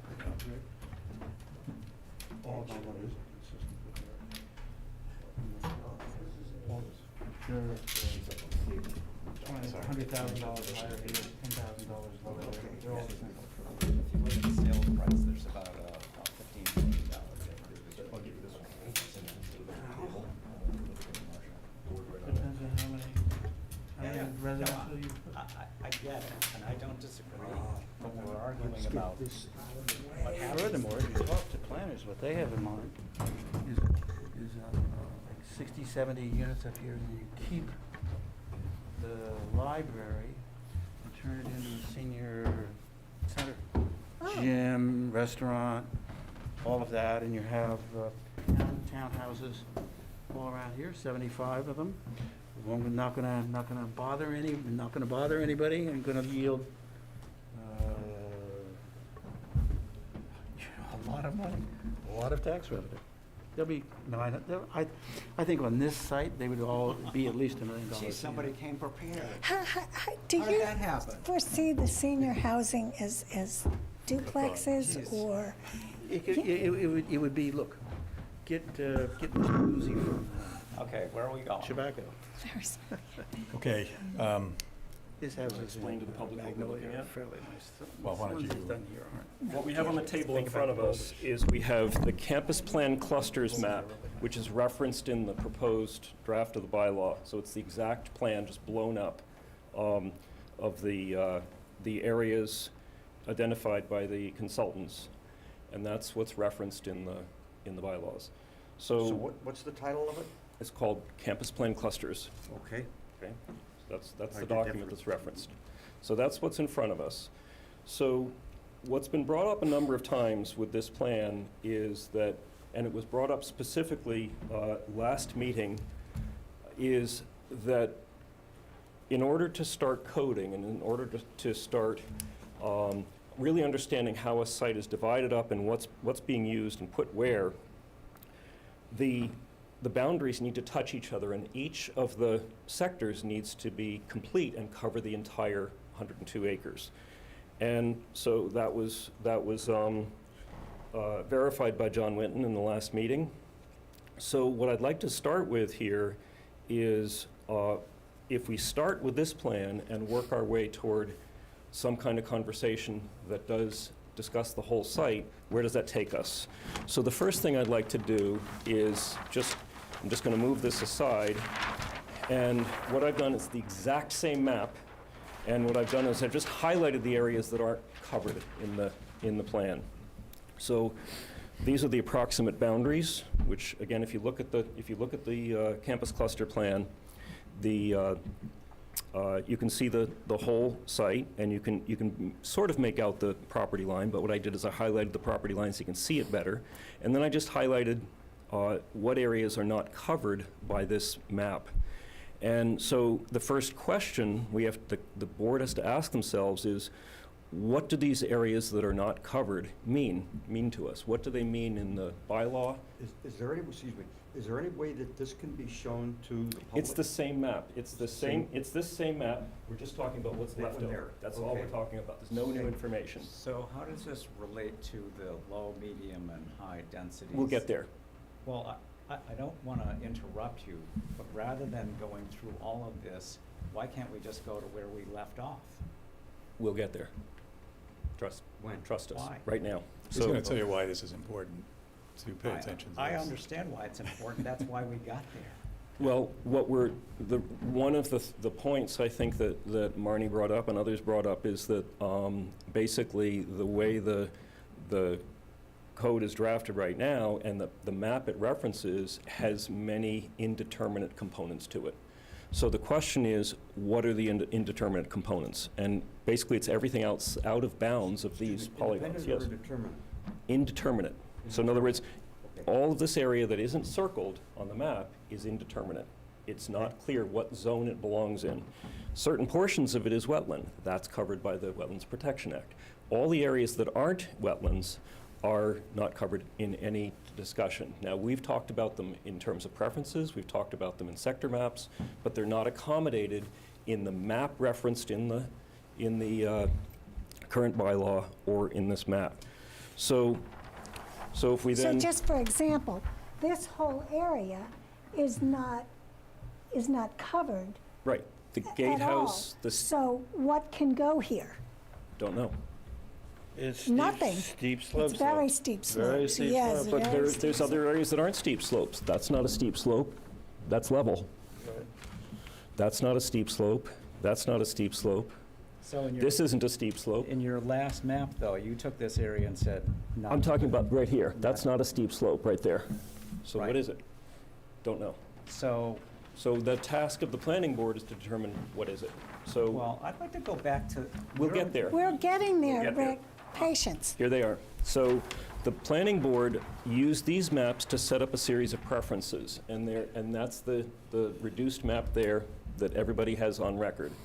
Now, what I did add to that, to the preferences, is what's really interesting, and this can be done in words, even though there's a picture right here, is what's very interesting is that when you look at the 8 preferences, all but 2 of them basically seem to emanate or fall from the first step, which is where's the heritage landscape? Do you acknowledge it? Does it matter? So if you do think the heritage landscape exists and you draw some sort of a vague line around it, which the planning board did in their previous workshop, then what's interesting that grows out of it is 6 of the preferences are a direct result of looking at that and delineating it. And those six preferences are preserve internal buffers.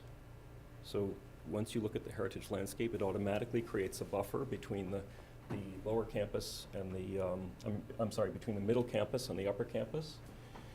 The next thing is protect historic buildings. Well, the historic buildings are in the heritage landscape.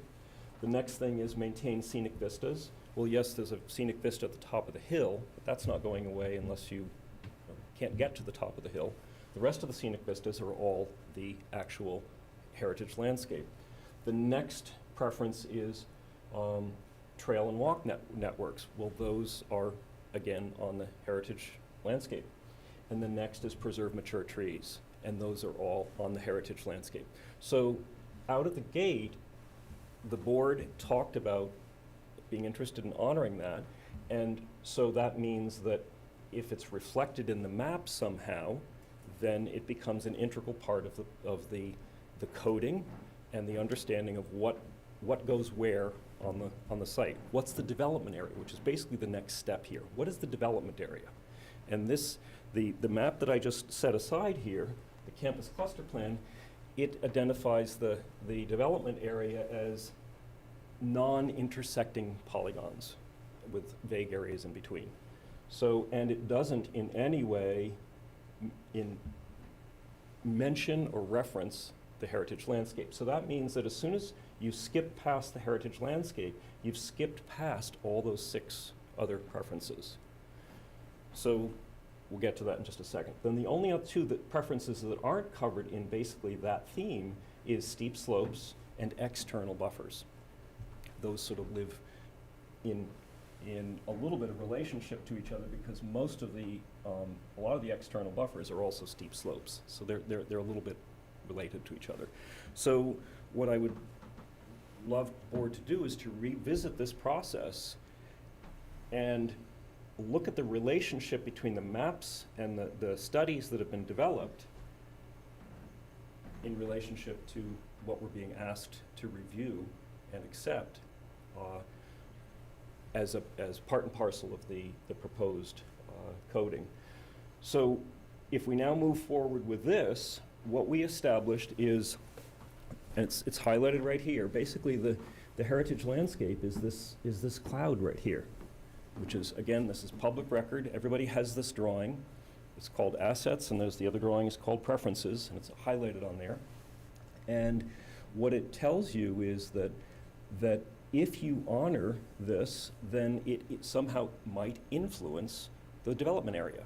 So now we can start to draw the development area lines. Now, if you revisit what's been discussed, again, in various iterations with the board, we've talked about a low-density analysis, which did have some development around Pilgrim Hall, but it was clustered around Pilgrim Hall, and the rest of the heritage landscape was left intact. With medium density, same thing. With high density, the same thing. So again, the commonality with all of the planning board's explorations, including the density which was this one here, the density analysis that yielded 2.4, something like $2.4 million dollars of tax revenue, the commonality with all of those plans was that it honored the heritage landscape, which then allowed 6 of those other preferences to be reflected specifically in the delineation of the development area. So that's the difference between the campus clusters plan and the things that have grown out of the planning board's process. I think we need to stop for a second. Sure. I'm looking up there, and I'm looking here. They're two different things. I think that is what the public sees. I Yep. don't think it's adequate. We're referencing all things It that may be are, referencing, but that are- they that don't are know what public we're record. talking about. So, So- And I think there's a serious problem here. so we're right back to where we started. yes, yes, So this is what I would like to avoid. okay? We keep repeating the same information. Right, Rick, and no one's Let me- listening to us.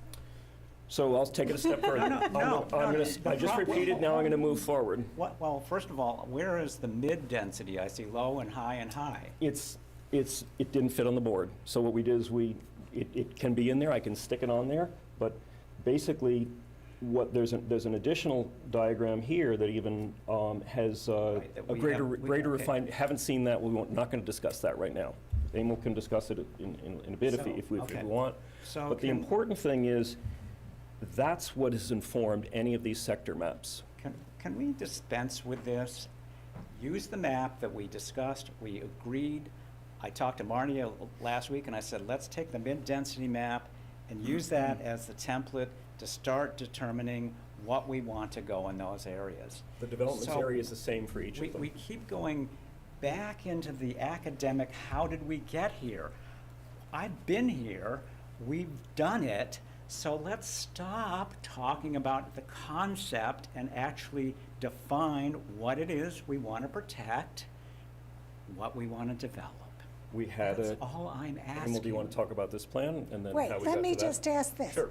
Maybe the planning board needs to vote on whether to protect the heritage Yes. landscape. Yes, vote on Here it. it is. There it is. If all these are predicated on the heritage landscape, the one thing we identified preferences, we didn't vote on those preferences.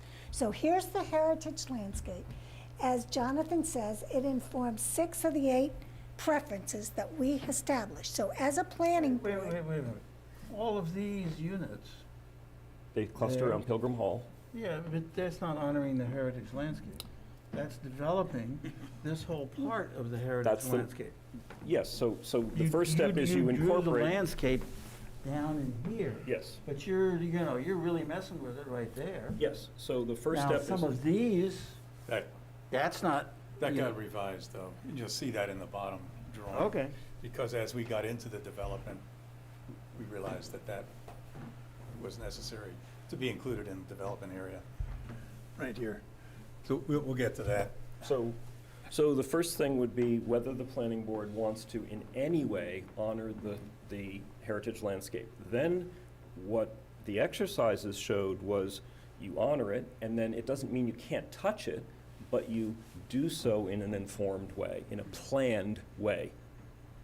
This is not a planned way, this is a planned way. So the question is, as you honor these various components, what are you allowing and what are you eliminating? That's where drawing the line comes in. Well, that's why I thought those maps, which we looked at more than a month ago, were most informative, because it gave us a sense of what you wanted to protect and what you wanted to develop.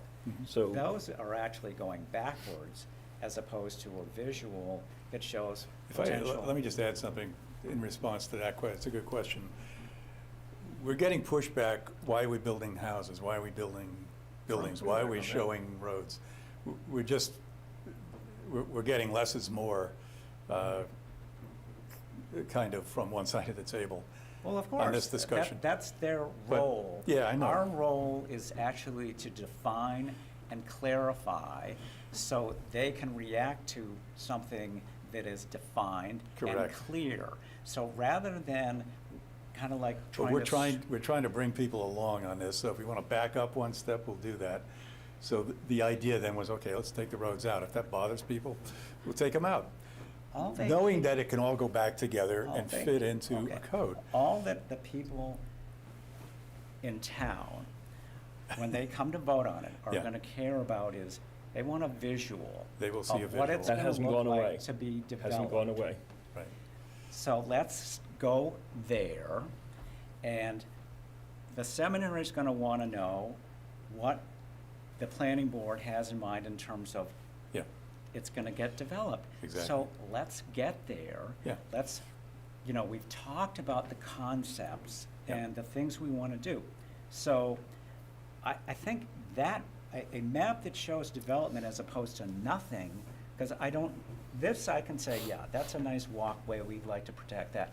Yes, I want a landscape. Perimeter buffer. Landscape barrier around to protect the abutters and the neighbors. Yeah. I want to protect the 3 areas that hold in of themselves, that they actually work together as a contiguous piece of property. So Right. that's what we're really trying to achieve We here, we right? were working toward, yes, we were working toward a concept map. That's what we're working for, where you don't really need to show the buildings, as long as you've demonstrated it can be done. Well, I think that's where the But- rubber meets the road, But because we can then introduce the next drawing that shows all the buildings in is place. there one here? Well, we got these plans. Okay. This is so- the most developed plan so there, so. Let's, We- can you pull down that? and I have it big. Okay, good. The thing is, I'm an economist, so I'm saying, are these duplex, Those are duplex. senior, 55 plus? You're saying We're they're not nothing. dictating. All they are is boxes, they can be anything. Well, But to they're me, it laid makes a out. very big difference what that anything is. Right. That's where you put in the code. We want to know That's- where those boxes are and what those How boxes. big they are, how expensive they are, who's And- living in them. And what they are. 2,600 square feet each, they're all duplex, they could be 55 plus, they could be anything. But that's the size that they're laid out at, That's just one option, that's one option. one option. The medium density is another option, the high density is another option. There's even a high density option. But you're keeping the number of units pretty similar. Here, you're clustering them in Yeah. a smaller number of 4-unit buildings, as opposed to a larger number of 2-unit buildings, as opposed to, some The really tax- dense buildings. The tax right. yield keeps going up Yeah. as you go down the, Why is that? because you get more. More area. Density. More area, more density. area. The tax Square yield footage. depends on service usage versus value. So these are probably worth, $500,000 to $1 million. These down here are rental apartments probably Well, worth that's a- $200,000. That's a board decision whether it's 55 No, plus but you or not. can't assume, Well- as you move this way, the tax yield goes up. Yeah, but let's. That's not true. Let's back away from that. We're going down another rat hole. Okay. I want to get what it is we're going to protect, Yeah. defend, and allow. You've Alright. got a map. Jonathan, you said you So- got a map. So, well, again, I don't really want to talk about buildings right now. What I want to talk about is sectors. So, at the, I don't know which meeting that was, I guess it was the last 2 meetings? How many meetings has this map been present? I was not here March at the 7th, last, it was the present 7th. It on was the 7th. Okay, so the the map one- the map we're referencing is called, 223 was the date. is referenced the map. and Right. it was the plan that a number of people said, we don't want to see roads. Okay? So you can still work out the development area and not show roads, and not show, So, These are the new roads. so what's the difference between the middle and the bottom? Now they put new roads in. Yeah. this had just an indication of if you had to put in roads, because the issue is that some of these areas are broader areas. That's a broader development area. This is a narrow development area. That's a narrow development area. When you get into a broader development area and unless you create one big building with one big parking lot, you need roads to get into it. So, So are So you the- advocating the lower map? That's the latest map. I know. What we've done in the middle map was we identified 3 neighborhoods because they're distinctly different in character. Isn't that a map that we saw Yes. previously? Yes, it is. you've Right. got that. Okay. So that's can- one neighborhood, no, that was I get another, it, and I that get was it. another. Again, this is what I'm trying to move the planning board This forward. is one. All right, do we have this map in a larger visual. Yes. Okay, can we get to that? So this is undoing. No, I want progress.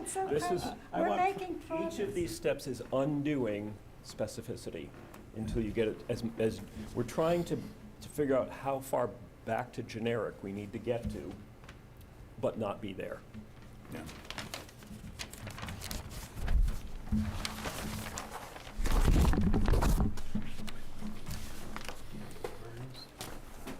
Okay. Okay, Ta-da. this concept map, do you want to? Does he want to speak right at the moment? Whenever, Ken, are you good to speak? When it's convenient to the committee, I will speak, but I will leave it to you to decide. I do think what I have to say could inform your conversation, but I will leave it to you to decide when the timing is right. I think we'll finish our process here and then hear from you, Mr. Barnes, if that's acceptable. That's fine. Thank you. Okay. The point of this map, and you can interrupt me anytime, Jonathan, the point of this was to define where is the development area. It's pretty clear on top where that is. And then what we did here was steep slopes. We took a look again at the slopes here, and it's heavily wooded. It also was an interior barrier, internal barrier. And then we look at the steep slopes here. This is really unbuildable off there, but this is relatively flat up here. That's possible.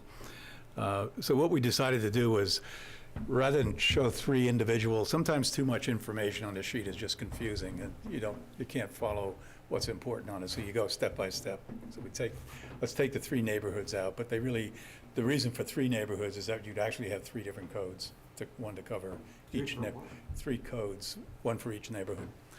And so what we did in the blue was identify, this is where the residential section would be. This is your central. This is the central campus. It's trying to simplify it and reduce it and distill it so that it's getting toward this. Okay, so but let still So honoring this is the heritage. landscape. So let me ask a question. Why is this a heritage landscape? Good question. There's, in my, What you see when you drive down Essex Street, it's got the historic building. It has. Is it a visual? Yes. Yeah. well, it has basically four components. The components would be the historic buildings on their original topography with their original road alignments, with the original landscape design that has mature specimen trees. So those would be the four basic components of that. And you can start messing with those components at some point. When you mess with a certain percentage of that, you no longer have a heritage landscape. And so the trick is to find that balance point. Right, which I think you did in your prior maps. So All the right, point here isn't to eliminate the three neighborhoods. The point is, if you keep distilling this down to the simplest possible common denominator of what can the board support as a development area, this is what we're trying to get to. Right, Then so if you then can you come go up with the further, question let me of just finish, if you what can do go want further, here? What do you want there? yes. Exactly. And if don't you want want to go a anything step there. further, you could develop the three neighborhoods, which is reflected in Right, every right. single one of our Which is where explorations. we're trying to go. So what would be helpful for a visual for the uninformed is if these are the development areas that you want to, Or non-development areas. or non-development, the areas you want to distinguish, the next step would be helpful is acreage, so that we know. Get those top sheets there. Why do I think I'm like going down a guided tour, that I'm trying to drive the bus faster? Because I know we're on a railroad track that's already been laid out. These are the acre. I did a takeoff on the town assessor's map of each one of these components, each one of these sectors. So. You got to orient it, correct? Yeah. So. Yep. Yeah, that's it. So this doesn't. Essex is on the bottom, been- so this would rotate like this. Upper campus, heritage landscape, central campus. Yeah, but wait a minute, you're covering it. You're covering it, Bill. So. is So the this- landscape area Like that. is 12.8 acres. This is 12.8 acres This here. is 20. Correct, 20.5 acres, right up here. So, the next, This swath, which is The blue the blue, that whole blue down to is here. Can we pen, 23.3. can, you got a pencil, can you pencil in the acreage and right on this Yeah, map? sure. Yeah, we can write on You this. didn't block out that. Oh, That's- well, you sort of That's did right four, there. that's Yeah. 4 We acres wanna, there. we wanna pencil in the acreage on this, on these You areas. can write on this, Jonathan. Okay, how does this map Oh, go? wait a minute, he's, forget it, he's gonna pencil in the acreage, so we, Okay, yeah. we don't have to struggle with this. Okay, no, that's. So that's- Emil, you want that's to the guide me? septic system, that's 4, the sewage plant. That's the 40B. Oops, sorry. 20.5 on Browns Hill. Can everybody read that?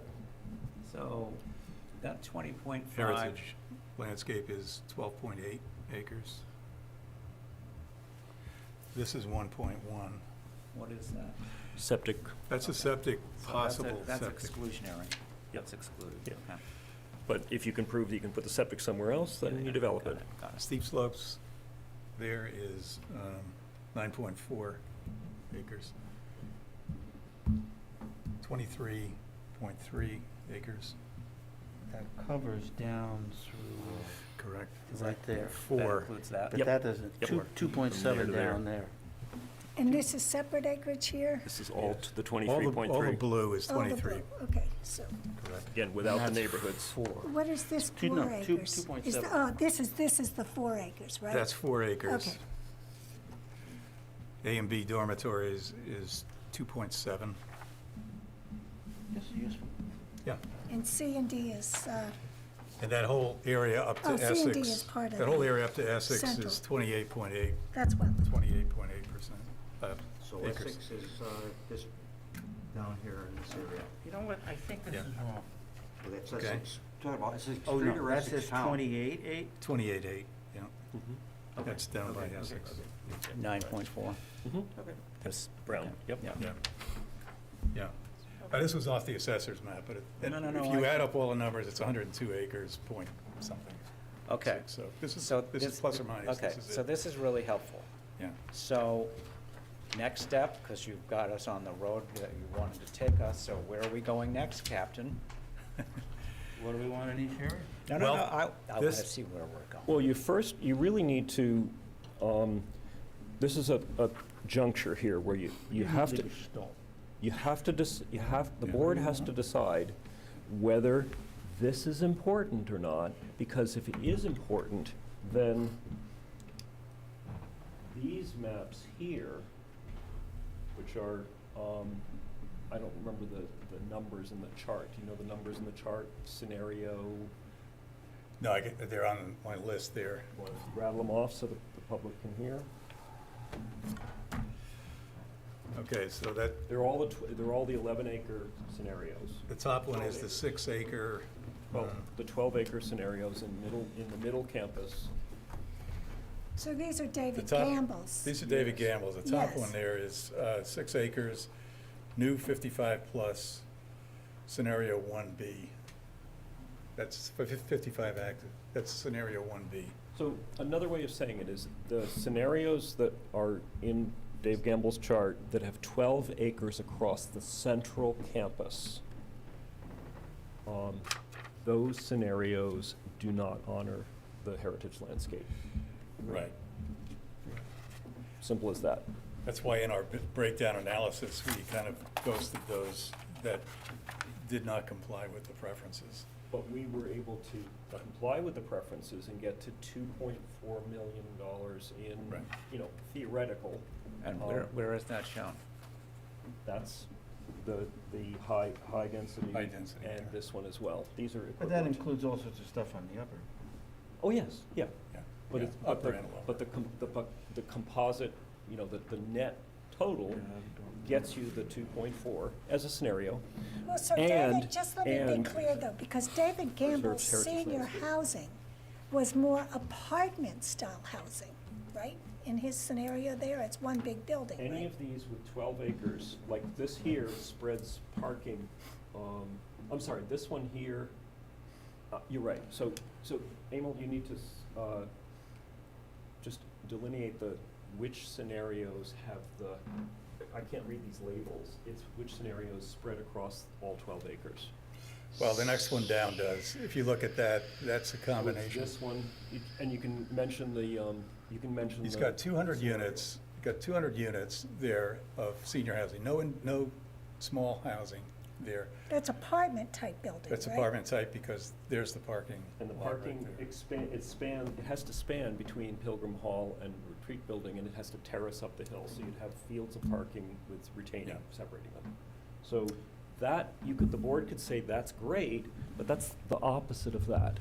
Yeah. Okay. Well, I just don't think that senior housing, as contemplated in Hamilton to date, This is isn't going to about be use. in, This I is know, not but about I'm use. just saying that even if you were to accept it, I don't think it's This feasible, is about development area, right? period.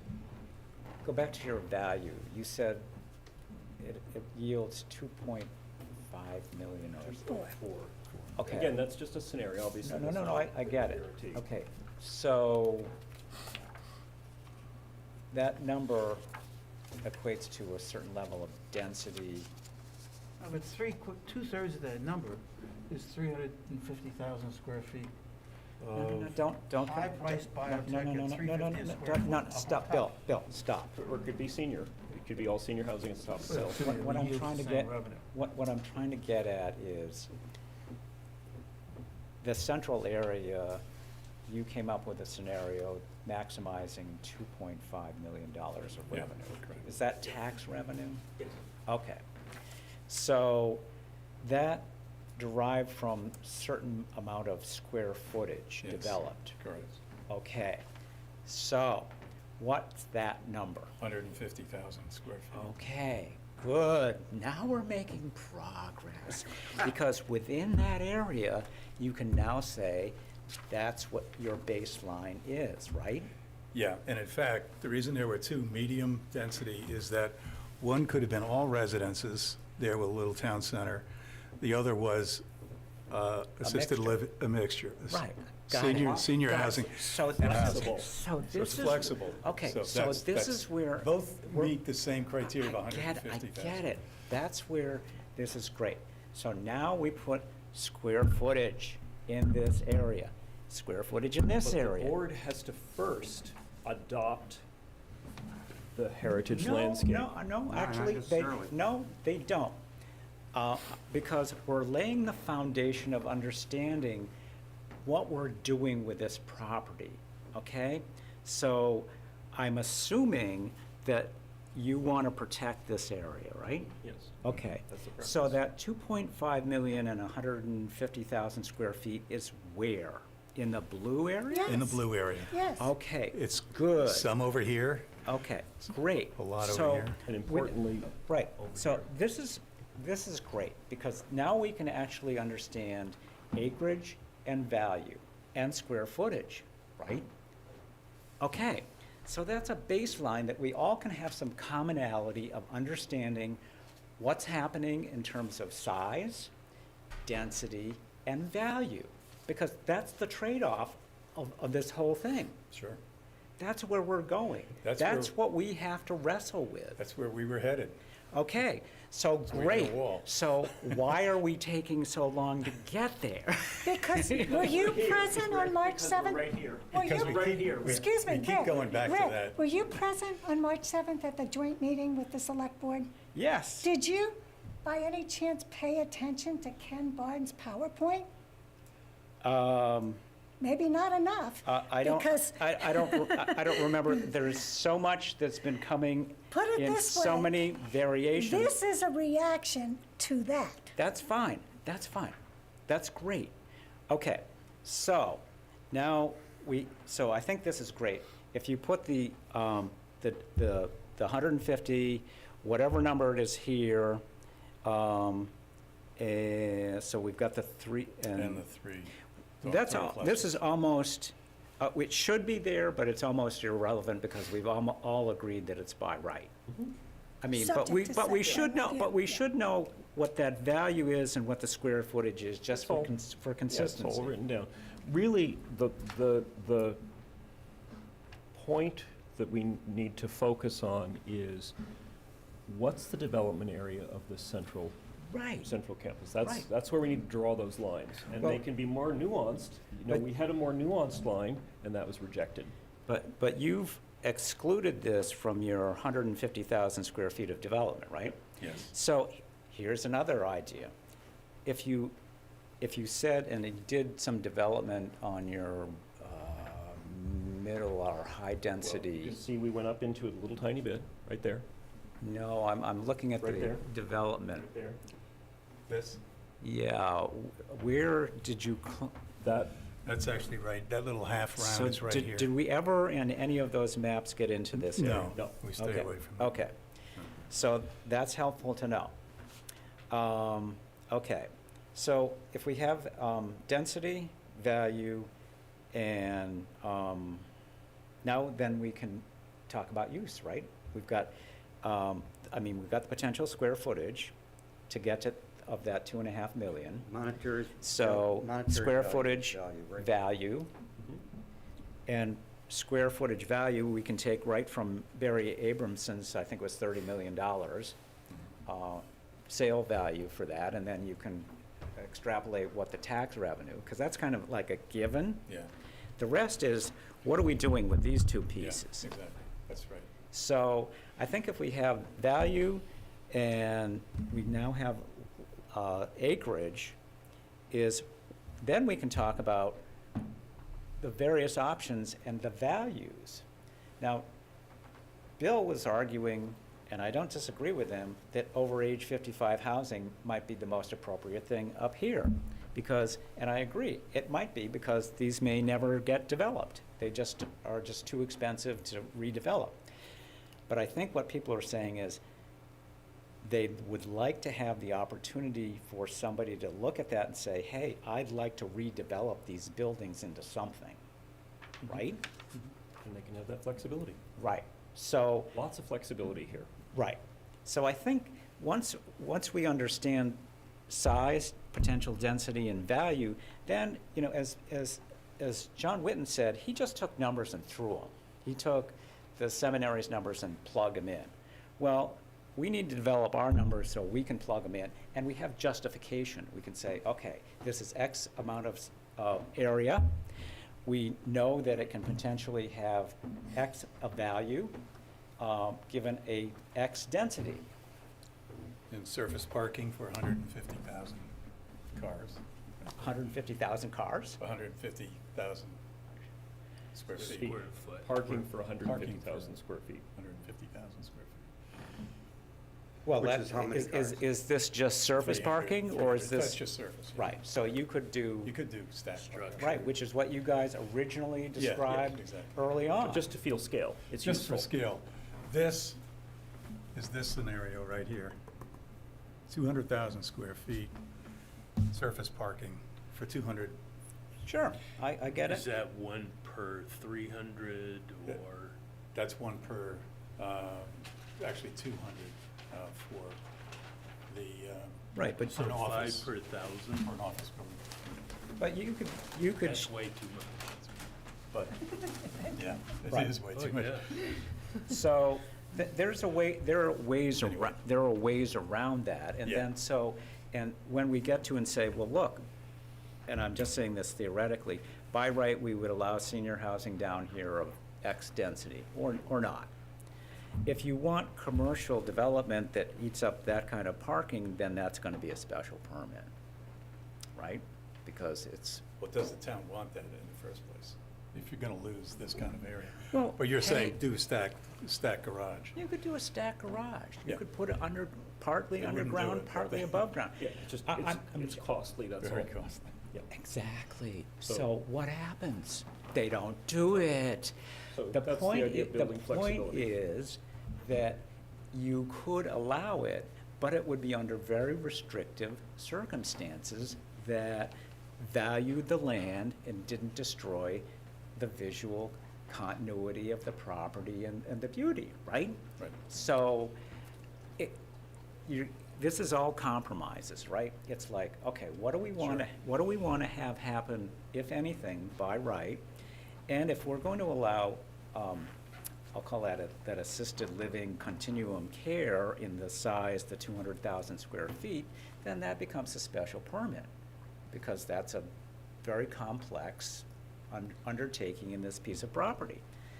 So what I'm just saying is, we've made a lot of progress tonight, because now for me, and I've been a real pain in the ass about this, because I'm really frustrated on how long it's taking to actually get to having this concrete discussion, because once we have this concrete discussion, then we can start talking about what it is we want there and under what codification.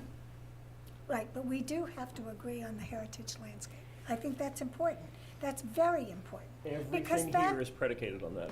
Yeah, and that also informs the development agreement that John Witten and I think Joe and course, Sean. of course. You know, and the thing of it is, to Bill's point, and also as a practical matter, because I think it's a practical matter, given the market today, that there's going to be residential development on this site. I think we can hold our breath and all expire if we think there's going to be office development here, or there's going to be a run on biotech.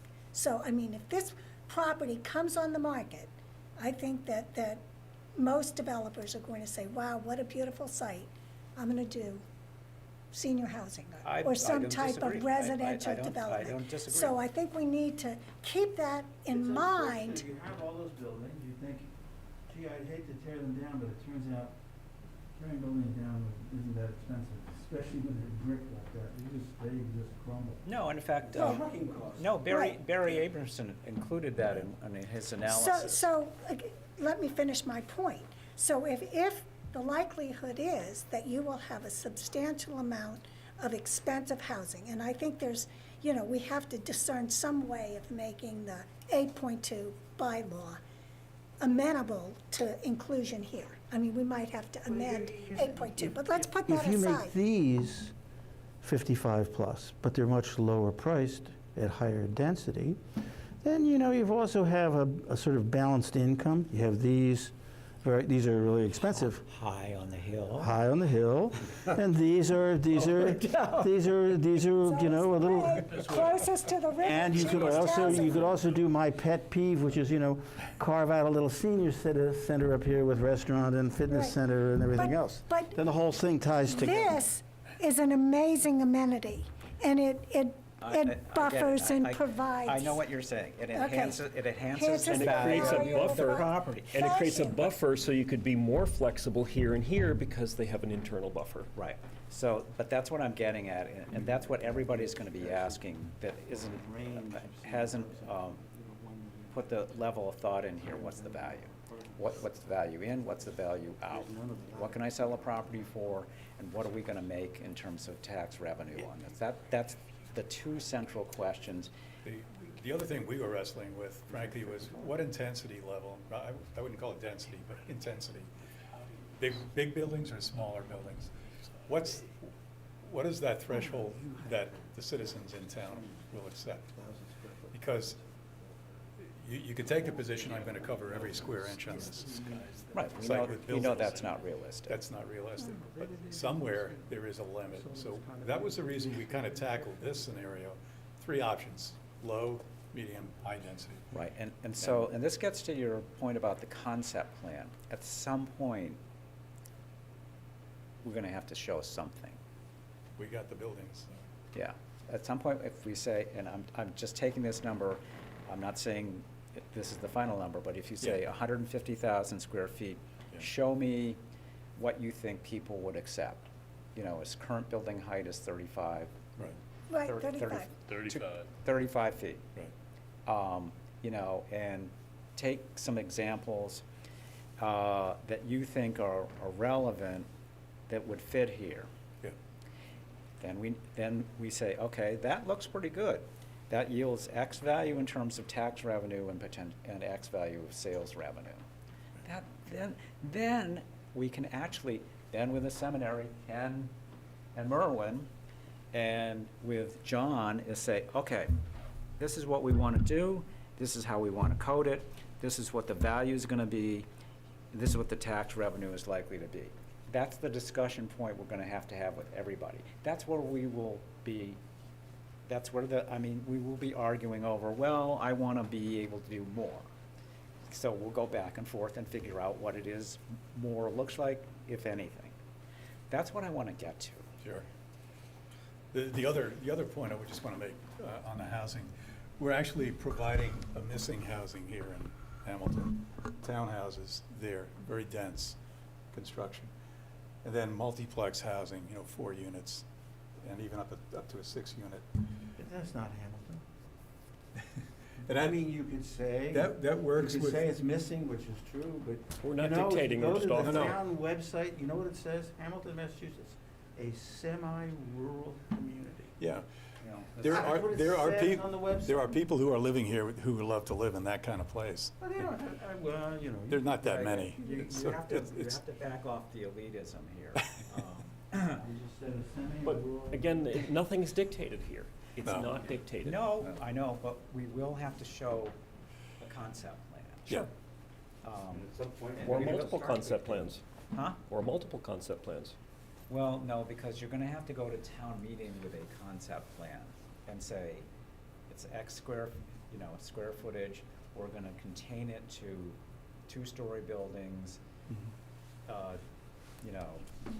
whatever that is, and Yeah. we're not there yet, Yeah, but we have to get there. yeah. You know what would make the town much happier? If you took this green. Yeah. Well, that has to happen. I That's know in it the has to code. happen. That's in the We code. didn't show the buffer. But In you the didn't code. do it, but That's, I'll tell you, everybody's gonna get, Oh, yeah. it would be, No, no, really no, nice oh, if you no. had You that have to little- understand, we're trying to draw a map where Yeah. people don't recoil and say, take the roads out, take this out, Yeah. take that out. We're trying to get to a point No, where I people think can it's vote fine. on it. So Just what would put, your, put a little green buffer right Yeah, around. we'll do that. Everybody will So- be. what would Sleeping your bags. ideal next step be? What would you do now? Well, I would rather see this have neighborhoods, yeah. This should The be, next this should step- be three sectors. The next step I would do Back is, to that. yeah, because they're 3 distinctive, and it just adds to the character of that little downtown neighborhood, not downtown, but that, It's not the downtown. I know, I'm This sorry. is I one meant- of the tallest, most historic hills So, in Essex County. so you wanted to make 3 neighborhoods in here? They're right there. And primarily because we wanted to tie these buildings and these buildings in their neighborhood along with that building. Dormitories, an existing building, 3-story dormitories, and we can add, so we can really Have complement these Townhouses along in here. along here. Because I drove up into the seminary just to really look at these buildings, and these are 3-story buildings. It So- adds density with cohesiveness. Yeah, so you could have townhouses right here. And this would be low-rise in the middle. And- So you got 3 distinct So, areas then. If you're gonna do that, that's I fine. urge you to think about the fiscal impact of each of those. So, Yeah. as you do that, Fiscal. if you, Fiscal impact. right, that's where I'm going. If you draw the neighborhoods, if you could then include the acreage, Yeah, the density yeah. in each of those neighborhoods, the theoretical tax revenue, and the best you can as a projection of the sales value. I mean, these are the 3 things that everybody's gonna be asking about. Well, they're gonna ask you the We're gonna have to raise basic our question, rates, how many- Jonathan. how many units are here to Our hourly begin rates are with? gonna have Huh? to go up. There's 100 units here to begin with, and they wanna know how Our many. hourly rates are gonna have How to go many, up. how many are you gonna add? Well, if you want perfection, then there's a cost to it, right? Well, Jonathan's going, what did I get myself into? go ahead, say it. No, but I've got nothing to say. But you're gonna have to do this anyway, because when it goes I don't public. have to do anything. so No, trust me, what I don't have to You're do not anything. gonna, first of all, I No, wouldn't, I wouldn't. I'm just pulling your leg. You guys have put a lot We of can- time and we effort can- into it. This is a really good starting point. And I like the idea of getting acreage in, getting some idea about the numbers of units. But until we get a lot more buy-in, I wouldn't put any more time. Buy-in- Bingo. Buy-in. Yeah. Well, Bingo. you're not I gonna mean, get, you you're know- not gonna get buy-in until you have clarity. because it's gonna be going, well, we want this. Well, we have to make a statement as to what we think is most appropriate, keeping in mind, we wanna maximize revenue for the town and maximize revenue for the seminary. While No. While maintaining the integrity. You were elected, Right. by the town, Right. We right? The wanna- seminary has their objectives. We should represent the objectives of the town. Now, we can Absolutely. reach a compromise, but you are the agent of the town. You were elected by the town. Bill, we wouldn't be having this conversation if I hadn't taken the initiative to get the seminary and the town together. And I personally went to the seminary and I went to the town and I got the $90,000 to get us to this point. So I love working together, right. but So in the end, you're the agent of the town. you know what I am? I'm the agent of a No, town, no, no, let me I- finish, this is important. An agent of a strategy that works for both parties, because if we get Yeah. too extreme on this, Right. they can walk, What are they gonna do? and we're left with That's why nothing. this plan is in front of you. Right. So That, but, we need to move ahead here. Yes, we need to. Madam Chair, let's move ahead, What please. we don't Well, know, let's, okay, three neighborhoods. Time out for a second. You guys are talking like a lot of you are doing some work together. I'm questioning whether there's an open meeting violation there. the How two many- of them have worked together on maps. On There's maps. no open meeting violation whatsoever. Why? Because you're allowed to. they're- Splitting up the work. They're not a quorum. majority of the board, they're not a quorum. And I had nothing to do with this They're- map. I didn't see it till They're- I they're saw not- it printed. I'm just checking. Okay. Just want to make sure. So- Because if somebody thought there was, there could be a No, lot of it problems has to here. be a Okay. quorum, and there's So, not. So three the- neighborhoods. let me just say, the one thing we don't know is whether the board is behind this. Yes. We have I have no idea what What- your position is. Oh, well, Are I'm you pretty ready? clear about what my position Are is. you Okay, ready- let me wait. are you ready I'm gonna to- stop.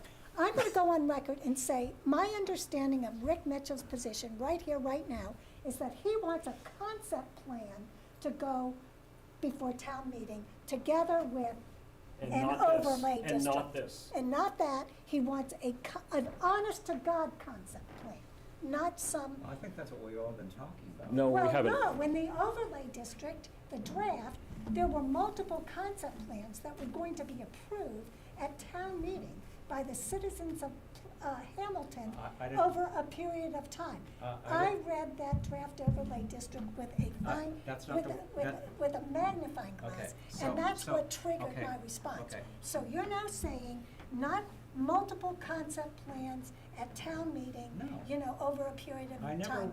never read that document as saying there were gonna be multiple concept Well, plans. read it again. What I read was, Read it there again. could be iterations and changes over time to the concept plan that was approved at town meeting.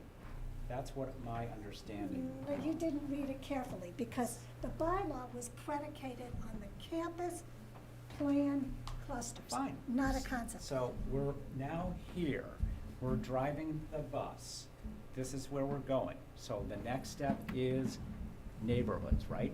If you agree with this position, we go to the next step. If the board agrees. If the Like- board is, board not just agrees. us. So maybe we should vote on this? Or you all agree? Well, mean, I would rather not vote on this. I'd rather vote on that. No, it's too specific. No, I want to stick with I this. think, I Okay, think, you- and I we think vote on you- it? Great. think I you want just more tested the flexibility. limits, and Yeah. we found them. Okay, Let me just ask it one more time. What am I Pause. missing? Okay, I'll tell you what you're missing. Okay, what if we took the roads and rotaries off this map, and it was just colors? I don't think. I'm not sure that, I'm not sure the neighborhoods are gonna help them. Okay. This is So fine. that's what we need to, do we want to? Keep it I mean, simple. somebody might say, you know, I'm gonna take this and blow it out and turn it into something or other, you know, units. And that if I do that, you know, my definition of the neighborhood is gonna be different. It's gonna link this to this rather than this to this. Well, You know, my- and so my- you want somebody to be, at least have the option of thinking about that. my view of these buildings, the Retreat House and Pilgrim Hall, I think they're both fabulous buildings, and I think they should be preserved. but I'm not an idiot. I think they should be preserved for some period of time to see if there is interest in the reuse of the retreat house and potential reuse of Pilgrim Hall, which I think could be fabulous. I think there could be a restaurant in there, or little shops like the Tannery with housing up top. But if in fact over some to be determined period of time, there's no interest in those buildings, I would say, fine, they can be torn down. But I think it's worth keeping them. Would you come back with a new concept plan? No, I'd leave this, I'd leave this. I have no Here's- But in the here's a- development your agreement, your you idea. provide for the preservation with certain parameters attached. Your to it. idea about time frame also applies here. So if you're going to have the possibility of two basic uses here, and, you know, a A 55 plus residential and, or some you know, type of, the town is gonna get pretty similar tax revenue from each, not exactly the same, but pretty similar. But the seminary will make more from the commercial use, but it's a long shot. So how long do we want to give them an infinite time horizon? Sure, you know, we'll, you know, 5, 10 years from now. In the meantime, the land just sits there. The buildings sit there empty. we Maybe make they- no money. Maybe, and we make no money. Maybe there's a caretaker or something up there. They don't make any money They- either. So, I don't. But they're think not paying any taxes. Hello? The seminary, and I'm speaking out of turn here, Ken, they want out lock, stock, and barrel. They may want to keep one or two small pieces of it, but their best interest is to get the maximum value, extract it, and invest it in their future. I understand that, but this is a crapshoot No, I get it. as I get it. opposed to the I think residential. And the question is, do you want, you know, a little Rick, less I'd be money happy now to as speak on opposed behalf to of the seminary. holding out for Okay, some? let's now take just a break and Okay. and listen to Mr. Barnes. Dr. Barnes, I apologize. Well, let me thank you all. As always, a tremendous amount of work has gone into this. I'd like to just address a few things, and they go right back to the chair's opening statement. By the way, I apologize that you only received Myron's letter a couple of hours before the meeting. That's sort of been the way this has gone because of the time pressure we all have. And we would love to have had even a 2-hour preview of your statement, Madam Chairman, and also these drawings.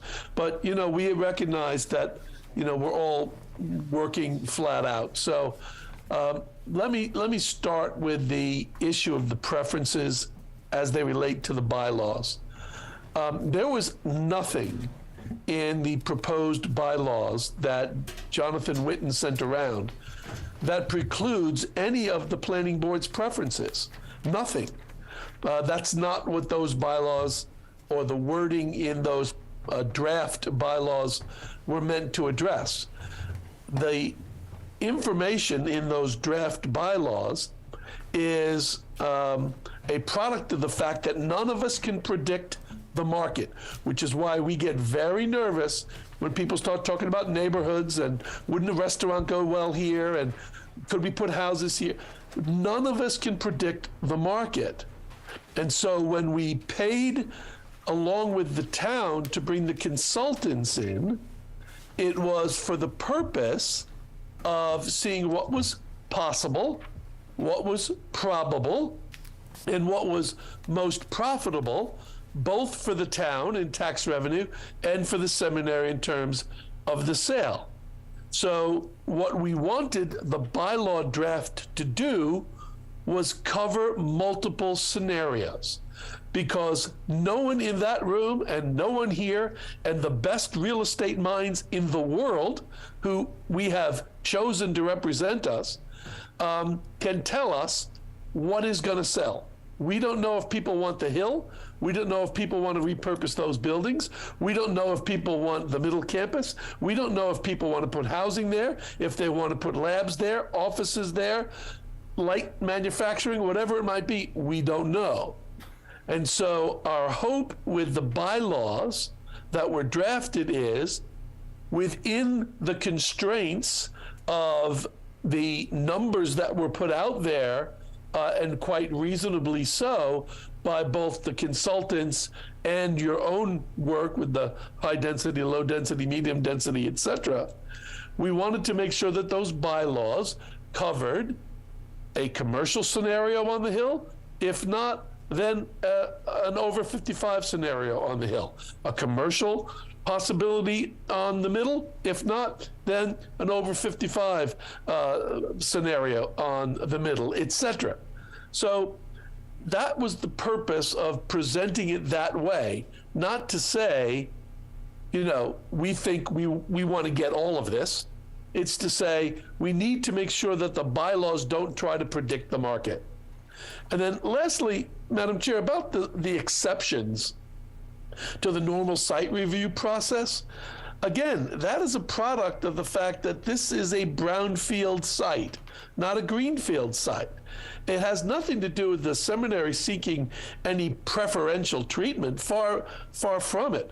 We want to ensure that the process is as seamless for whomever buys it, because the sooner it gets developed, the sooner the economic benefits are realized by the town and by the seminary. So I think we haven't been able to see what you've been looking at, but we have some idea. Patrick's taken some photographs, but it's difficult for us to tell when you're drawing on one map and when you're drawing on another map. And so we really believe strongly that it's time for us to get into a room, maybe form a separate working group, what have you, but for us to get into a room together where we have, you know, these conversations together, so that there's no misunderstanding, so that no one thinks someone is working in one interest and not in the other interest. We want to work together in everybody's interests, and I don't see how we can do that at this point unless we're sitting in a room together with our sleeves rolled up and we say, oh, that's what you're thinking. Okay, let me tell you what we were thinking. Is there a way for us to make sure that your heritage landscape is protected, but there's still maximum opportunity for development, commercial or residential, depending on the market?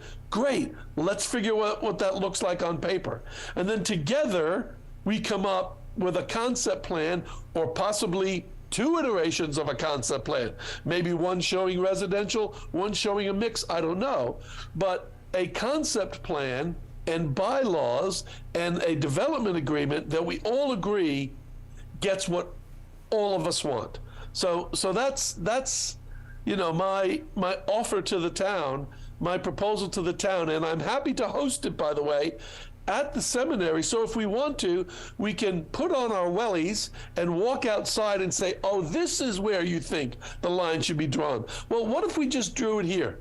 I just think we're at that point where we really need to get to brass tacks. And I can imagine the frustration of Jonathan and Emil, who work so hard on these beautiful drawings, and then in some ways we kind of go back to square one, take out the Sharpies and start marking plans again. So we really do want to do everything we can to expedite this and make it a team effort. Thank you, Madam Chair. Thank you, Dr. Barnes. Did anyone else want to speak? I did have a question, though, for Mr. Witten. You know, with respect to senior housing on this site, it does trouble me that we have a senior housing bylaw that if it was used outside of this proposed overlay district, that would have one set of parameters, but that if it were used within this proposed district, it would have a completely different set of parameters. And the same goes for site plan review.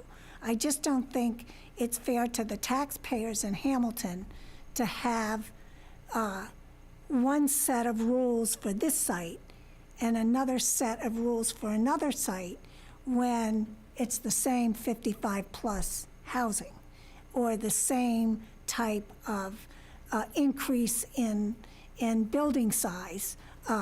that would trigger site plan review outside of this district when it wouldn't in the district. And I actually think site plan review is really, it's not designed to prohibit projects, it's just supposed to condition them. And if you have a good design from the outset, Rick, you have had experience with site plan review, it's not an onerous process. It's really just, let's talk a little bit, make sure that the lighting and the parking and the safety of the town and the road systems are all, taken into account so that this project can go forward without any unanticipated consequences. So I don't look at site plan review as a huge stumbling block. But I am a little concerned about the senior housing bylaw, because right now it's capped at 200 units, and here we're talking about 300 on this site alone. Plus senior housing is by special permit elsewhere. So what I'd say, Madam Chair, on the site plan review provision, I agree with you. I think I said that earlier. Site plan review does lend itself to large projects and large parcels, and that is what we have in front of us. So the board certainly has the right to impose site plan review on uses by right and uses by special permit. As to changing the density or the allowance within one parcel for senior housing versus the town at large, that's not uncommon. It's really relating to the parcel. So this parcel, if the board agreed and town meeting agreed, this parcel could handle additional senior housing than town meeting authorized townwide. That kind of exception for a particular parcel is not unusual. It's the board's preference, of course, as to how you want to proceed. But there are portions of the site, portions of the town rather, where senior housing might be more applicable and where the townwide cap might not be relevant. And that's the way I drafted it as a draft, as a placeholder, where senior housing density or senior housing cap would not be applicable within the overlay district. If I could just say one more thing, Madam Chair, back to the exercise discussion that the board just had. The concept plan is different than the district. The zoning district needs a map, just like all zoning districts. Overlay districts have a map. The underlying residential districts have a map. So we need a map which will be the authorization that is tethered to the bylaw. The concept plan is the developer's proposal, not the planning board's proposal. The developer's proposal to town meeting, the way it's drafted now, to town meeting, so that town meeting agrees or doesn't, but town meeting authorizes the uses within the clusters. So what Jonathan was just discussing would be the clusters, and town meeting would approve the concept plan for uses in those clusters. And town meeting could accept or reject those concept plans. The way I redrafted it, the second draft, the concept plan could only be amended X number of times over a 24-month period. That is just a placeholder. The board could reject that or could expand it. But the overlay bylaw is tied to a map, and that map is different than the concept plan. The map is the town's. The concept plan is proffered by the developer or developers, which is why there could be multiple concept plans. And that or those concept plans are then approved or not by town meeting. Wow, I'm confused.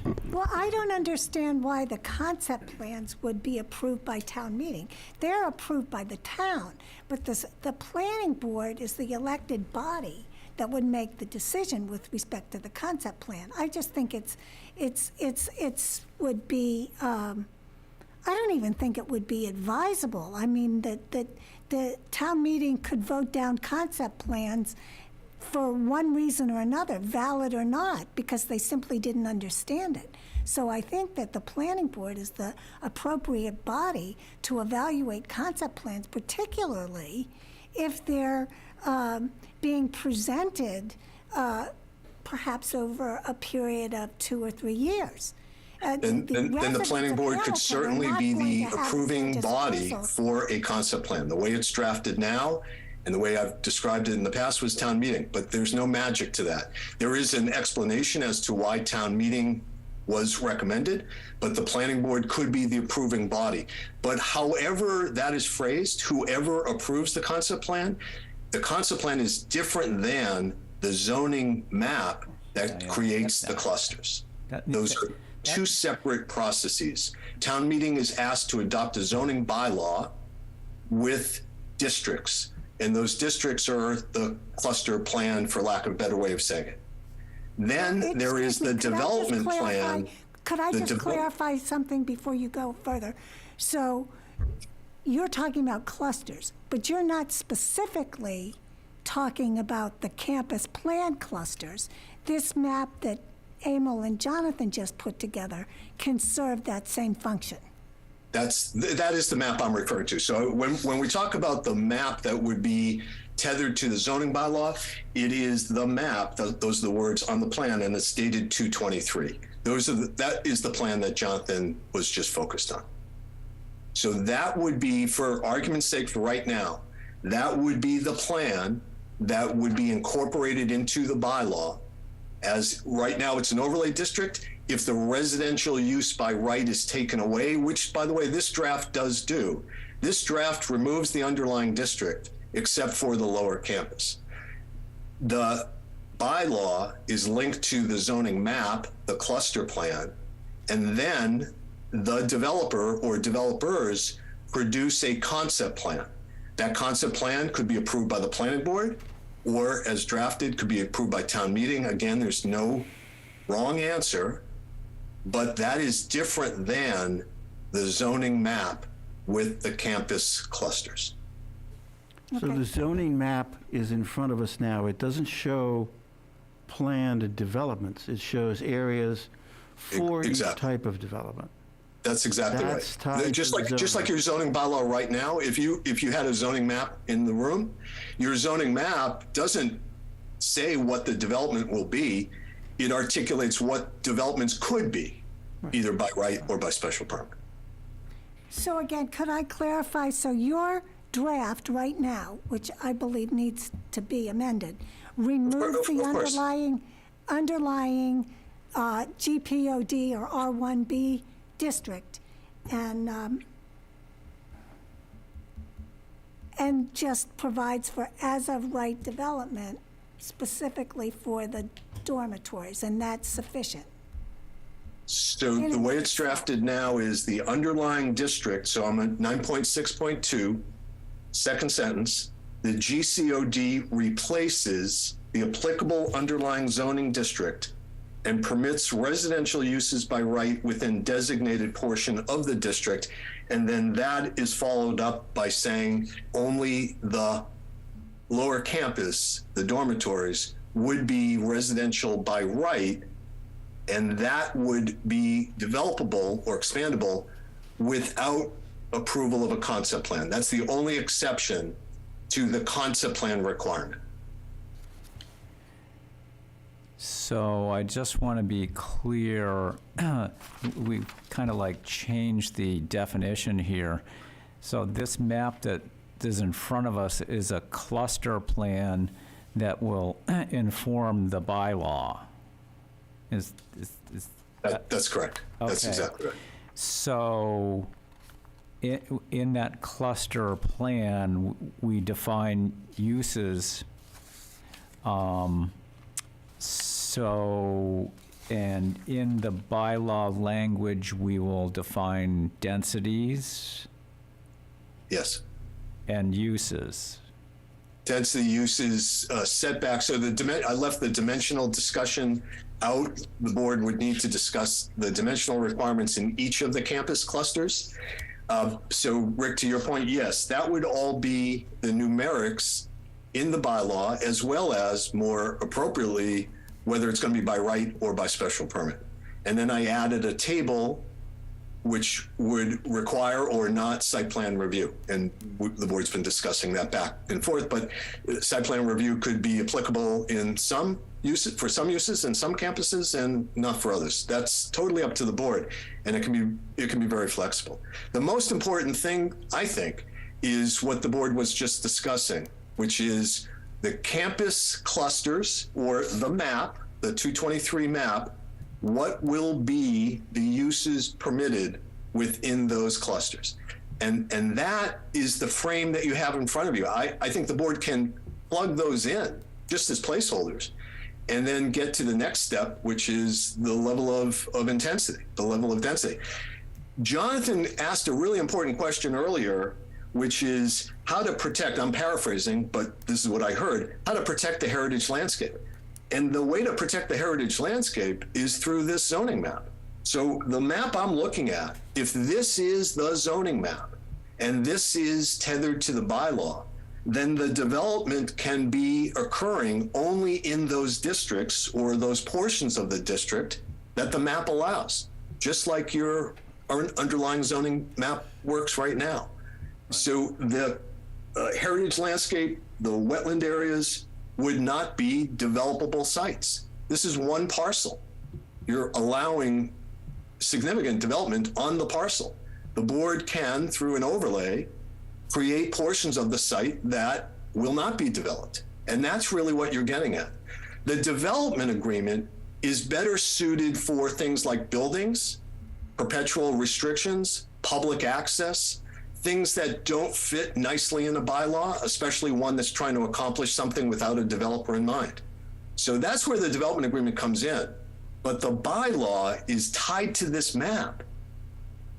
And the text of the bylaw will create the vision that the map intends to create. So I heard the chair loud and clear. I think the three areas that the chair raised are addressable, and it sounds like the one that's causing the greatest agitas is the town meeting approval of the concept plan.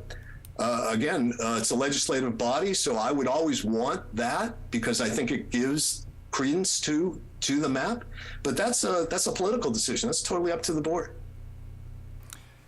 Well, I mean, there may be some type of go-round on that, that the concept plan would have to be presented to the planning board, and the planning board would recommend whether it should be approved at town meeting or not. It's like, that might be something just to think about.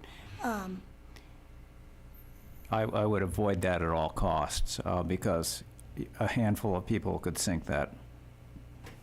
So you would say that the planning board It should be the approve planning concept board. I agree. So, John, a question if I can, Marnie, on codifying the densities within the cluster map in terms of square footage or other quantitative criteria, is that the appropriate place to do that in the bylaw? Yes, yeah, with the only other exception, or the only exception being through the development agreement, the town could negotiate with the seminary to institute caps. Okay. That is part of a discussion that the town can have. But otherwise, yeah, it has to be in the bylaw. Okay, yeah, well, I was just trying to figure out, I'm sure we'll come up with the caps, and I'm just trying to figure out where it goes.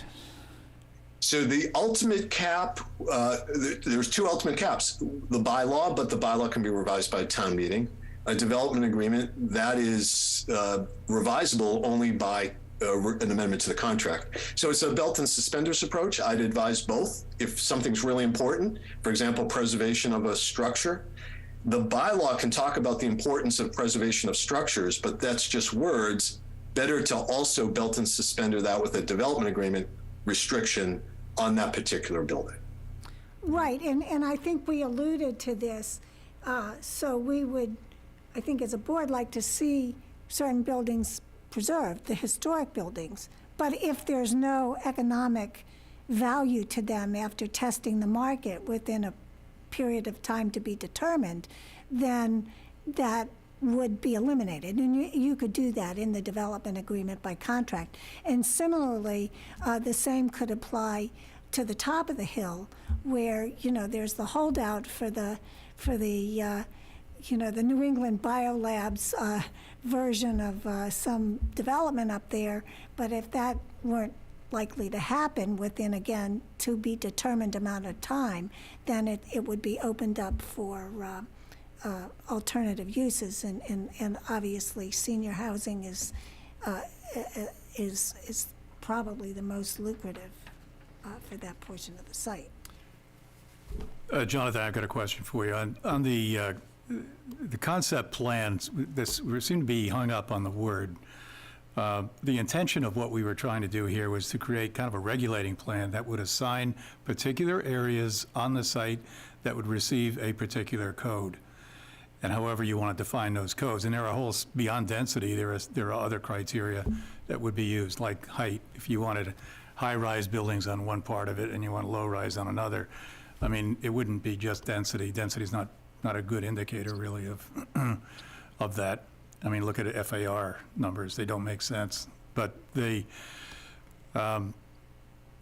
so that was the road we were heading down. So am I right that this plan, whatever we call it, would exist, and that any future concept plan that came in by a developer would be then matched with this one, because the code has to be driven really off, or this plan that we're creating now has to inform the bylaws, the code. Yeah.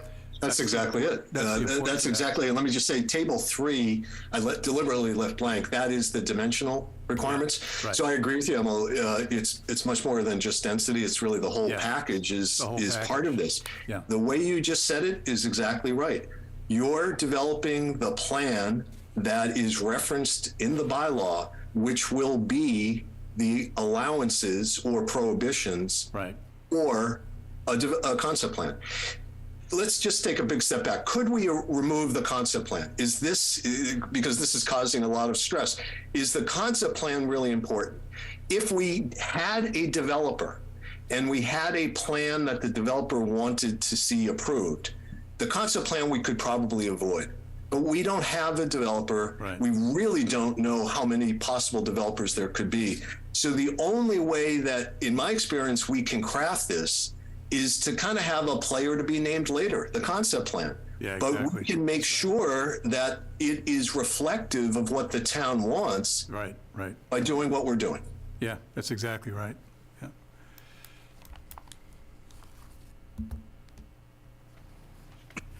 Well, let me just ask another question. So on page 6 of your draft bylaw, section 9.6.9, it has, you have dimensional requirements. But those dimensional requirements could be crafted for each portion of the site reflected in the map. Yes. Right. Yes, So there actually absolutely. would And that's why I left it blank, because we needed to talk about that. So the table 3 could be table 3A, B, and C, Right. or it could be even more detailed. There's really no limit to how granular we get in the bylaw, other than just whether town meeting will be comfortable with it. So yeah, table 3 needs to be subdivided, but frankly, I didn't know how to do that till we decide what's going where. Okay. Do any board members have any more questions for Mr. Whitten or any representatives of the seminary? I would suggest that we go home and each of us really, we have a common thing, right? And think about that. Well, this is the same thing. Well, that's much clearer. And in fact, Also much bigger. Neil, is this the same as that? Pretty close. Yeah. so. Well, did you So hand, the why don't you hand out, So the question is, yeah, hand those out. so the question is, I don't know what you have in there, John. how much more detail are we going to go? Because Emil was indicating he wanted to do neighborhoods on this map. So, if, it would be kind of self-defeating if we started marking up the map Yeah, there before. I just want to know when we stop delineating and start getting to uses and, This out? densities. Why don't we and each come up with what we would like, what we think would be the most appropriate density caps, uses, fill in the blanks that John Whitten filled in using the default values from the seminary. What would we like to see? Because ultimately, We had gone to the extent actually of showing parking, which is really a long step way beyond. So not only density, but we had to accommodate parking within a particular area. So we got quite granular on this. Yeah, I bet. So, and we were pretty much in line with the density on the total build-out has 3 different options, you know, in the range with the high of, you know, the difference in the high between whether there's a facility for congregate housing. we still have the by right as opposed to special permit issue, too. Yeah, and I will say, the closer you get to, the goal was to get to by right. If you created a strong enough code, you could then grant a by right if that code is met in full. Developers like that, and that's really an incentive for them to get on board with this. I think Jonathan would agree on that. I totally agree, and I think in a perfect world, and I'm not speaking for the seminary, but I think they'd agree. If they had a plan, if we had a project, then this would lend itself almost perfectly to a form-based approach. But we don't have that project, and that's the problem. Well, I'm going to throw this out just as an idea. All of the work that Emil and Jonathan did is not wasted. Because once a developer comes in, there's going to have to be, in a sense, a pre-application conference. And the developer will have the opportunity of looking at the plans that Emil and Jonathan did, the low density, mid density, and high density, and whatever idea they had, whatever very generalized pre-concept plan they might have been thinking of, they could amend based on the designs that, or the configurations that Emil and Jonathan did.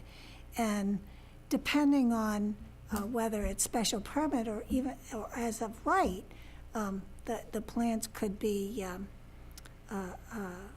altered in light of those. Does that make any sense to you as a planner? Would that be of any use or worthless?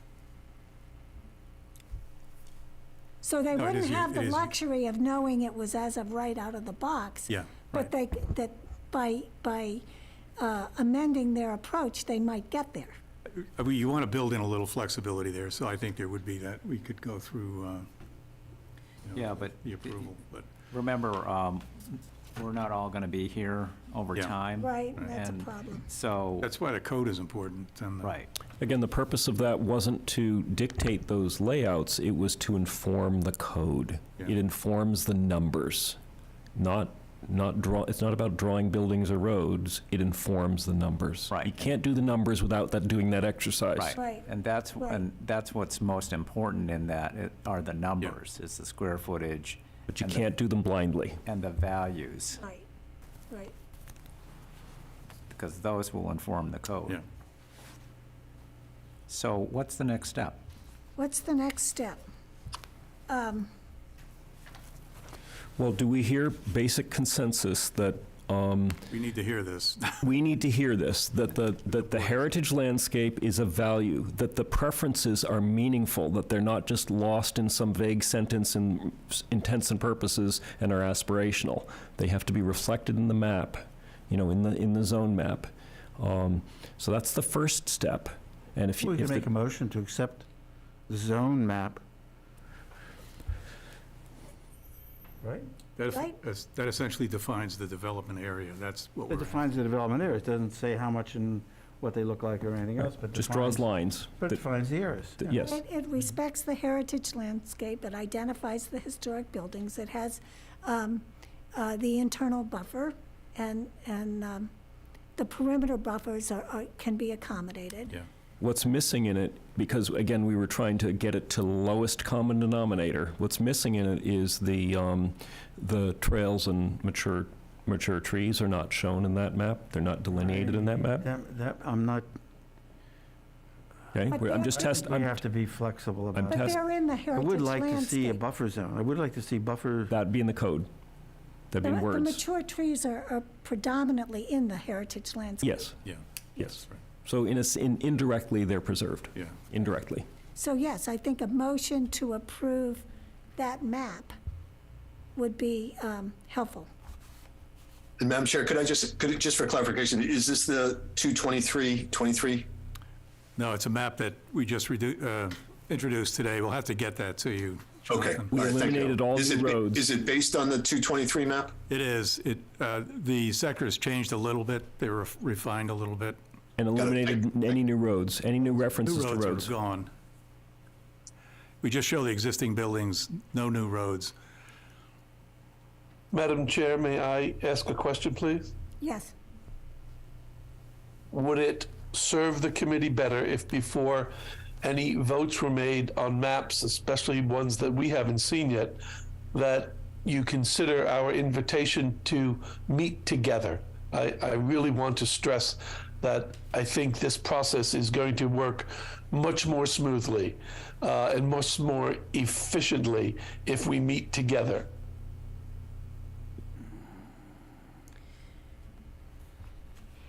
I think we could agree that the planning board would like to start with this as a point of, A point of departure. right, a point of departure.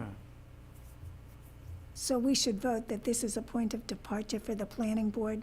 Yeah, and I think it honors what Ken is asking, this is what we'd like to start with and move Yes. forward Okay, so with it. I'll entertain a motion for that. I think that has clarity. We have voted on only one thing to date, and that was our view that the underlying zoning, which at the time we thought was R1B, and now appears that this property is in part, is in the GPOD, although it could be removed from that. But, so I'll entertain a motion to have this map. Is it dated It is. 3/21? I'll make the motion that the planning board vote to accept as a point of departure the sector plan dated 3/21/23. I second that. And so we'll have a roll Any call. comments? Any comments? Right. Board? I think the board is in agreement. So we'll have a roll call vote. Jonathan Poor, Jonathan Poor, aye. Bill Wheaton, Bill Wheaton, aye. Emil Dahlquist, Emil Dahlquist, aye. Rick Mitchell, Rick Mitchell, aye. Richard Boroff, Richard Boroff, aye. Beth Herr, Not here. She's off. and Marnie Crouch, aye. So, That was actually a good evening's work. It's 10 o'clock. Can I yes. actually- And then the only other question, I almost hate to ask it, whether the planning board would find it useful to try and schedule an additional meeting before town meeting on April 1st, to solidify our gains, and at that point, perhaps Dr. Barnes and Attorney Walters would like to be present. Madam Chair, thank you for the invitation. I would not be available for a meeting between now and April 1st. But again, since we're not voting on April 1st, I'm happy to schedule something in the first week of April, again, on site, so that we can walk the grounds if necessary and work on this together. Thank you. Well, our next meeting is April 4th, and it's not imperative that we meet before April 4th, but I think we've made some progress tonight. I think at least our positions are now more clear. Before we adjourn, there is one subject that we need to discuss, and that is what is the role of the planning board at town meeting. The town moderator has agreed at my request to give the town or the participants 10 minutes of floor time to describe this process. And David Gamble certainly has plenty of material to present, but I think the planning board should decide what, if anything, it wants to contribute to that presentation. Well, that could necessitate a further meeting. No, it doesn't. All you have to do is figure out script and what is it that we want to say. We don't have time for another meeting. Well, I mean, we could do another meeting, but we need to decide what it is we're going to say. Do we know what David Gamble is going to say? No, that was the whole point of trying to get this discussion going. I know that Sean Farrell and Joe Demilovitz they've spoken to me about scheduling a meeting to try and script this. Good. So, if anyone has any ideas of what should be in that script, of what the planning board should report at town meeting, would we be violating the open meeting laws by having those?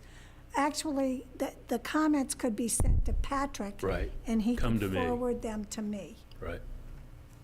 So I think that would be the way to do it. So if there's any remarks that you would want to have the citizen of Hamilton hear, then forward them to Patrick, and he will forward them to me. My Some editorial other comment here is- logistics that I think are important to mention in the Board of Selectmen's meeting last night, they voted for the special town meeting to be on June the 14th. Working back from that,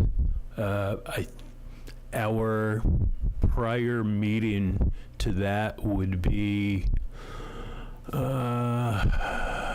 May 16th, I would suggest, would be the date for the public hearing for this overlay district. Would I be wrong if I said a mid-June, early summer meeting with one agenda item is not going to get a quorum? There will be 3 items, as I what are the other two? understand it. This zoning article, a warrant article, also for a request for funding for this building reconstruction. Is this date cast in concrete? The 14th of June is, yes. I wish that we had been consulted prior to that. Not that my presence here is, at that special town meeting is required, but I might, I don't even know if you can appear at special town meeting via Zoom, but I will not be in the United States on June 14th. Nevertheless,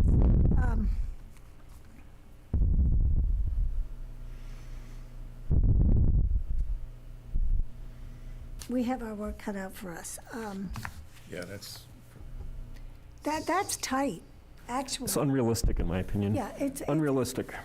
yeah, because we're assuming one public hearing on this, and we really don't know what the public might view, what their views about this are until we actually have the public hearing. Let me make the recommendation that in both of our dates in May the 2nd as well as the 16th, we focus on the public hearing for the overlay vote. We could open the hearing on the 2nd, keep it open, and then close it on the 16th. Well, in conjunction with that, with this overlay district, we need to see close to, if not the final version of the development agreement, because the development agreement and the overlay district operate in tandem. So that's another factor that has to play into this. Absolutely. So, Again, I say it's unrealistic. what are other people's thoughts about that date?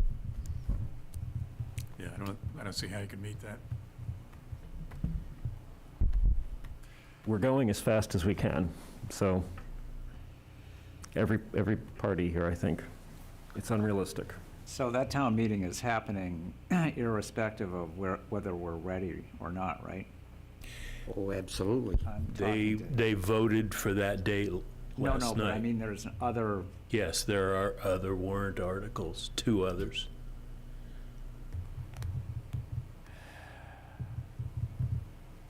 well, we can continue to work as hard as we can to get to that date. If we're not there, we can certainly use that as an opportunity to publicize what we've done and where we are and where we are going and when we think we're going to get there. The second part of my editorial comment was, I think that's the date to give a report, not this meeting.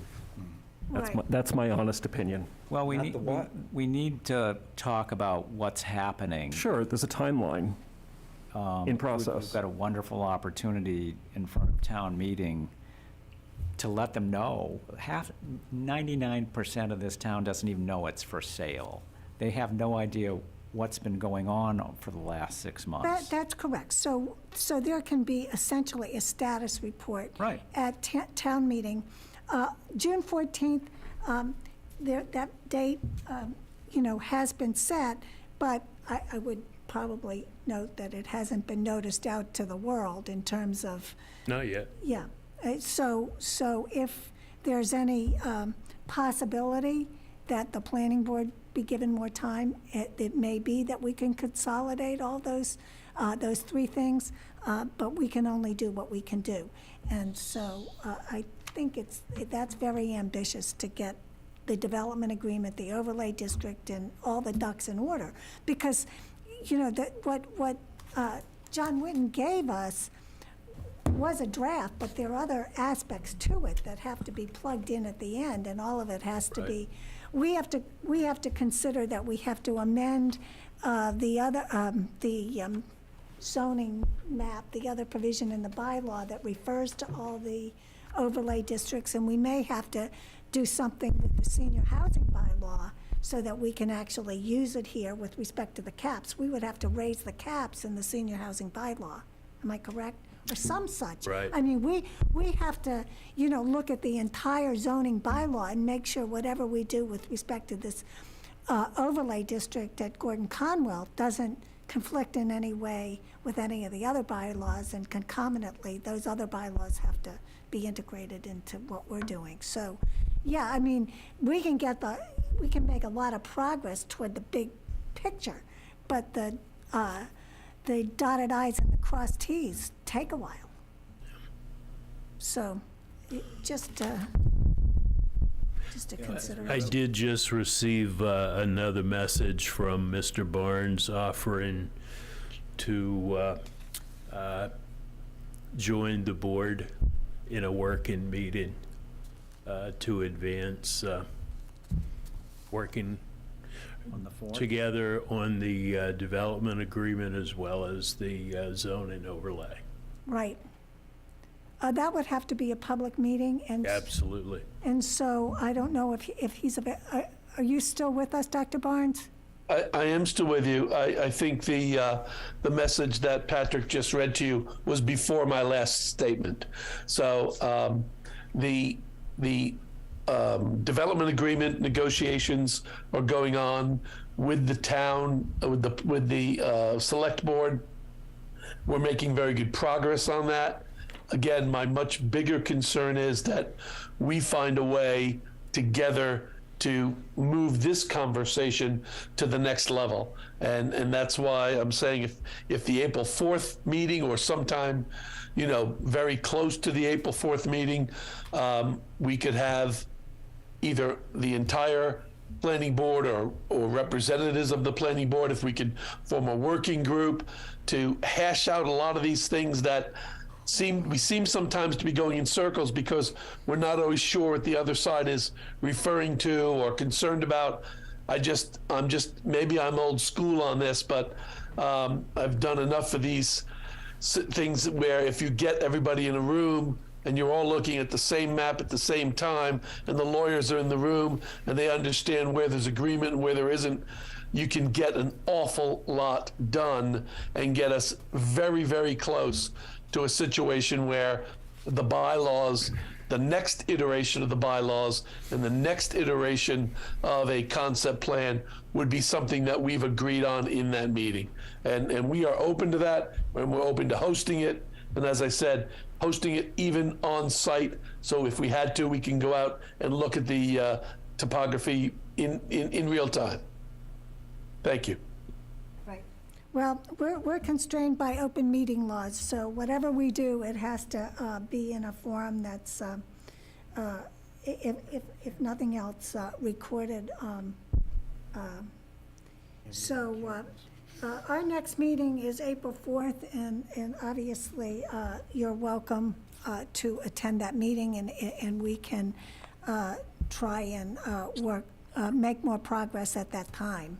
And if... I will plan on attending that meeting. Thank you, Madam Chair. And then if we need to schedule another meeting, perhaps we could meet at the seminary, although again, that the public meeting laws, are a bit of a constraint. We do have the technology to make any meeting at the seminary available to the public. Okay. Then on a final note, Patrick, maybe you can help me on this. I did send an email to Sean, but at our last meeting, not the last meeting, I think it was the meeting before that, we discussed a handout for town meeting. I sent the draft of the handout that everyone approved to Sean Farrell, and he felt that it was important to get that document down to one page. And he made some edits, and I returned a version to him, and I have it, and it's part of your package. And I am hoping that this can be a handout at town meeting. I didn't hear from Sean whether this was approved as a handout, but I think that it should be, because it has the planning board's goals and the next steps. So it's essentially what we agreed to. I know, Rick, you had mentioned the Harbor Light proposal with respect to the dormitories. That didn't make the cut, but I thought it was a bit of harmless error, because even though they appeared before the ZBA, they eventually withdrew. So that was what came out. And Bill, you had referenced the seminary appearing before the ZBA several times, and I consolidated the second appearance before the ZBA in the first iteration. I think I said the seminary subsequently obtains approvals to construct additional dormitories. So I tried to keep the spirit of everyone's comments while still getting the document down to one page. So I think it would be helpful for people to have this handout, because it does summarize our process, and it would be a good supplement with to any presentation that was made. I don't know the answer to your question, but I'll find out. Okay. Yeah, it's not in our handout now, right? Oh, Was that emailed? I thought it was. Mailed out? I just got a message It was, that, Patrick sent it to you earlier today. Okay. I just got a message that it was approved. It was also approved by the town moderator, Oh, good, great. and it'll be a handout.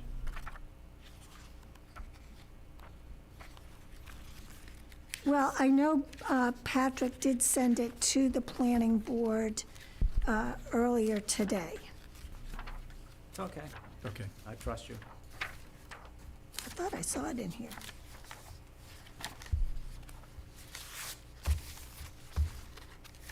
Public's gonna have so many handouts, it's, the biggest issue at town meeting is gonna be a $15 million ask for turf fields. Yeah. Oh, God. It won't die, will it? Pardon me? It won't die, he said. We'll be circumspect. The I'll be project that went from 9 to 12 to 15. turf fields. with the children I do not have. Okay, so anyhow, look in your email. Patrick did send you the draft, well, not the draft, but the handout. So it's, I think what I did, I hate to admit it, is I reduced the size of the font so it would all. So you can't read it. Yeah, right. I noticed. That's good. So I really did try and Down to 8, read 820. No, 10. Keep the spirit of this thing going, okay?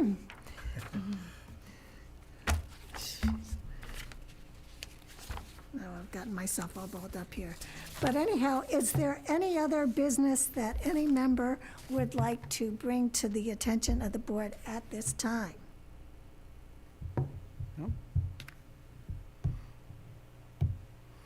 Well, it's not business, but I won't be here anymore after the election.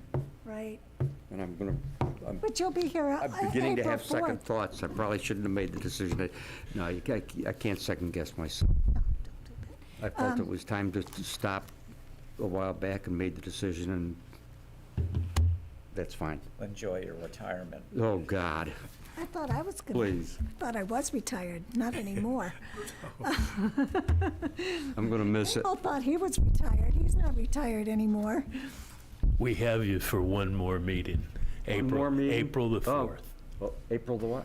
4th. Okay, thanks. April 4th. Keep trying to bow out and you're. Oh, jeez.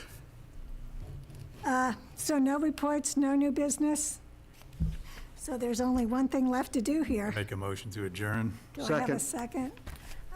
When I call your name, please indicate whether you assent to this motion. Jonathan Poor, Jonathan Poor, aye. Bill Wheaton, Bill Wheaton, aye. Emil Dahlquist, Emil Dahlquist, aye. Rick Mitchell, Opposed. You can stay here by yourself.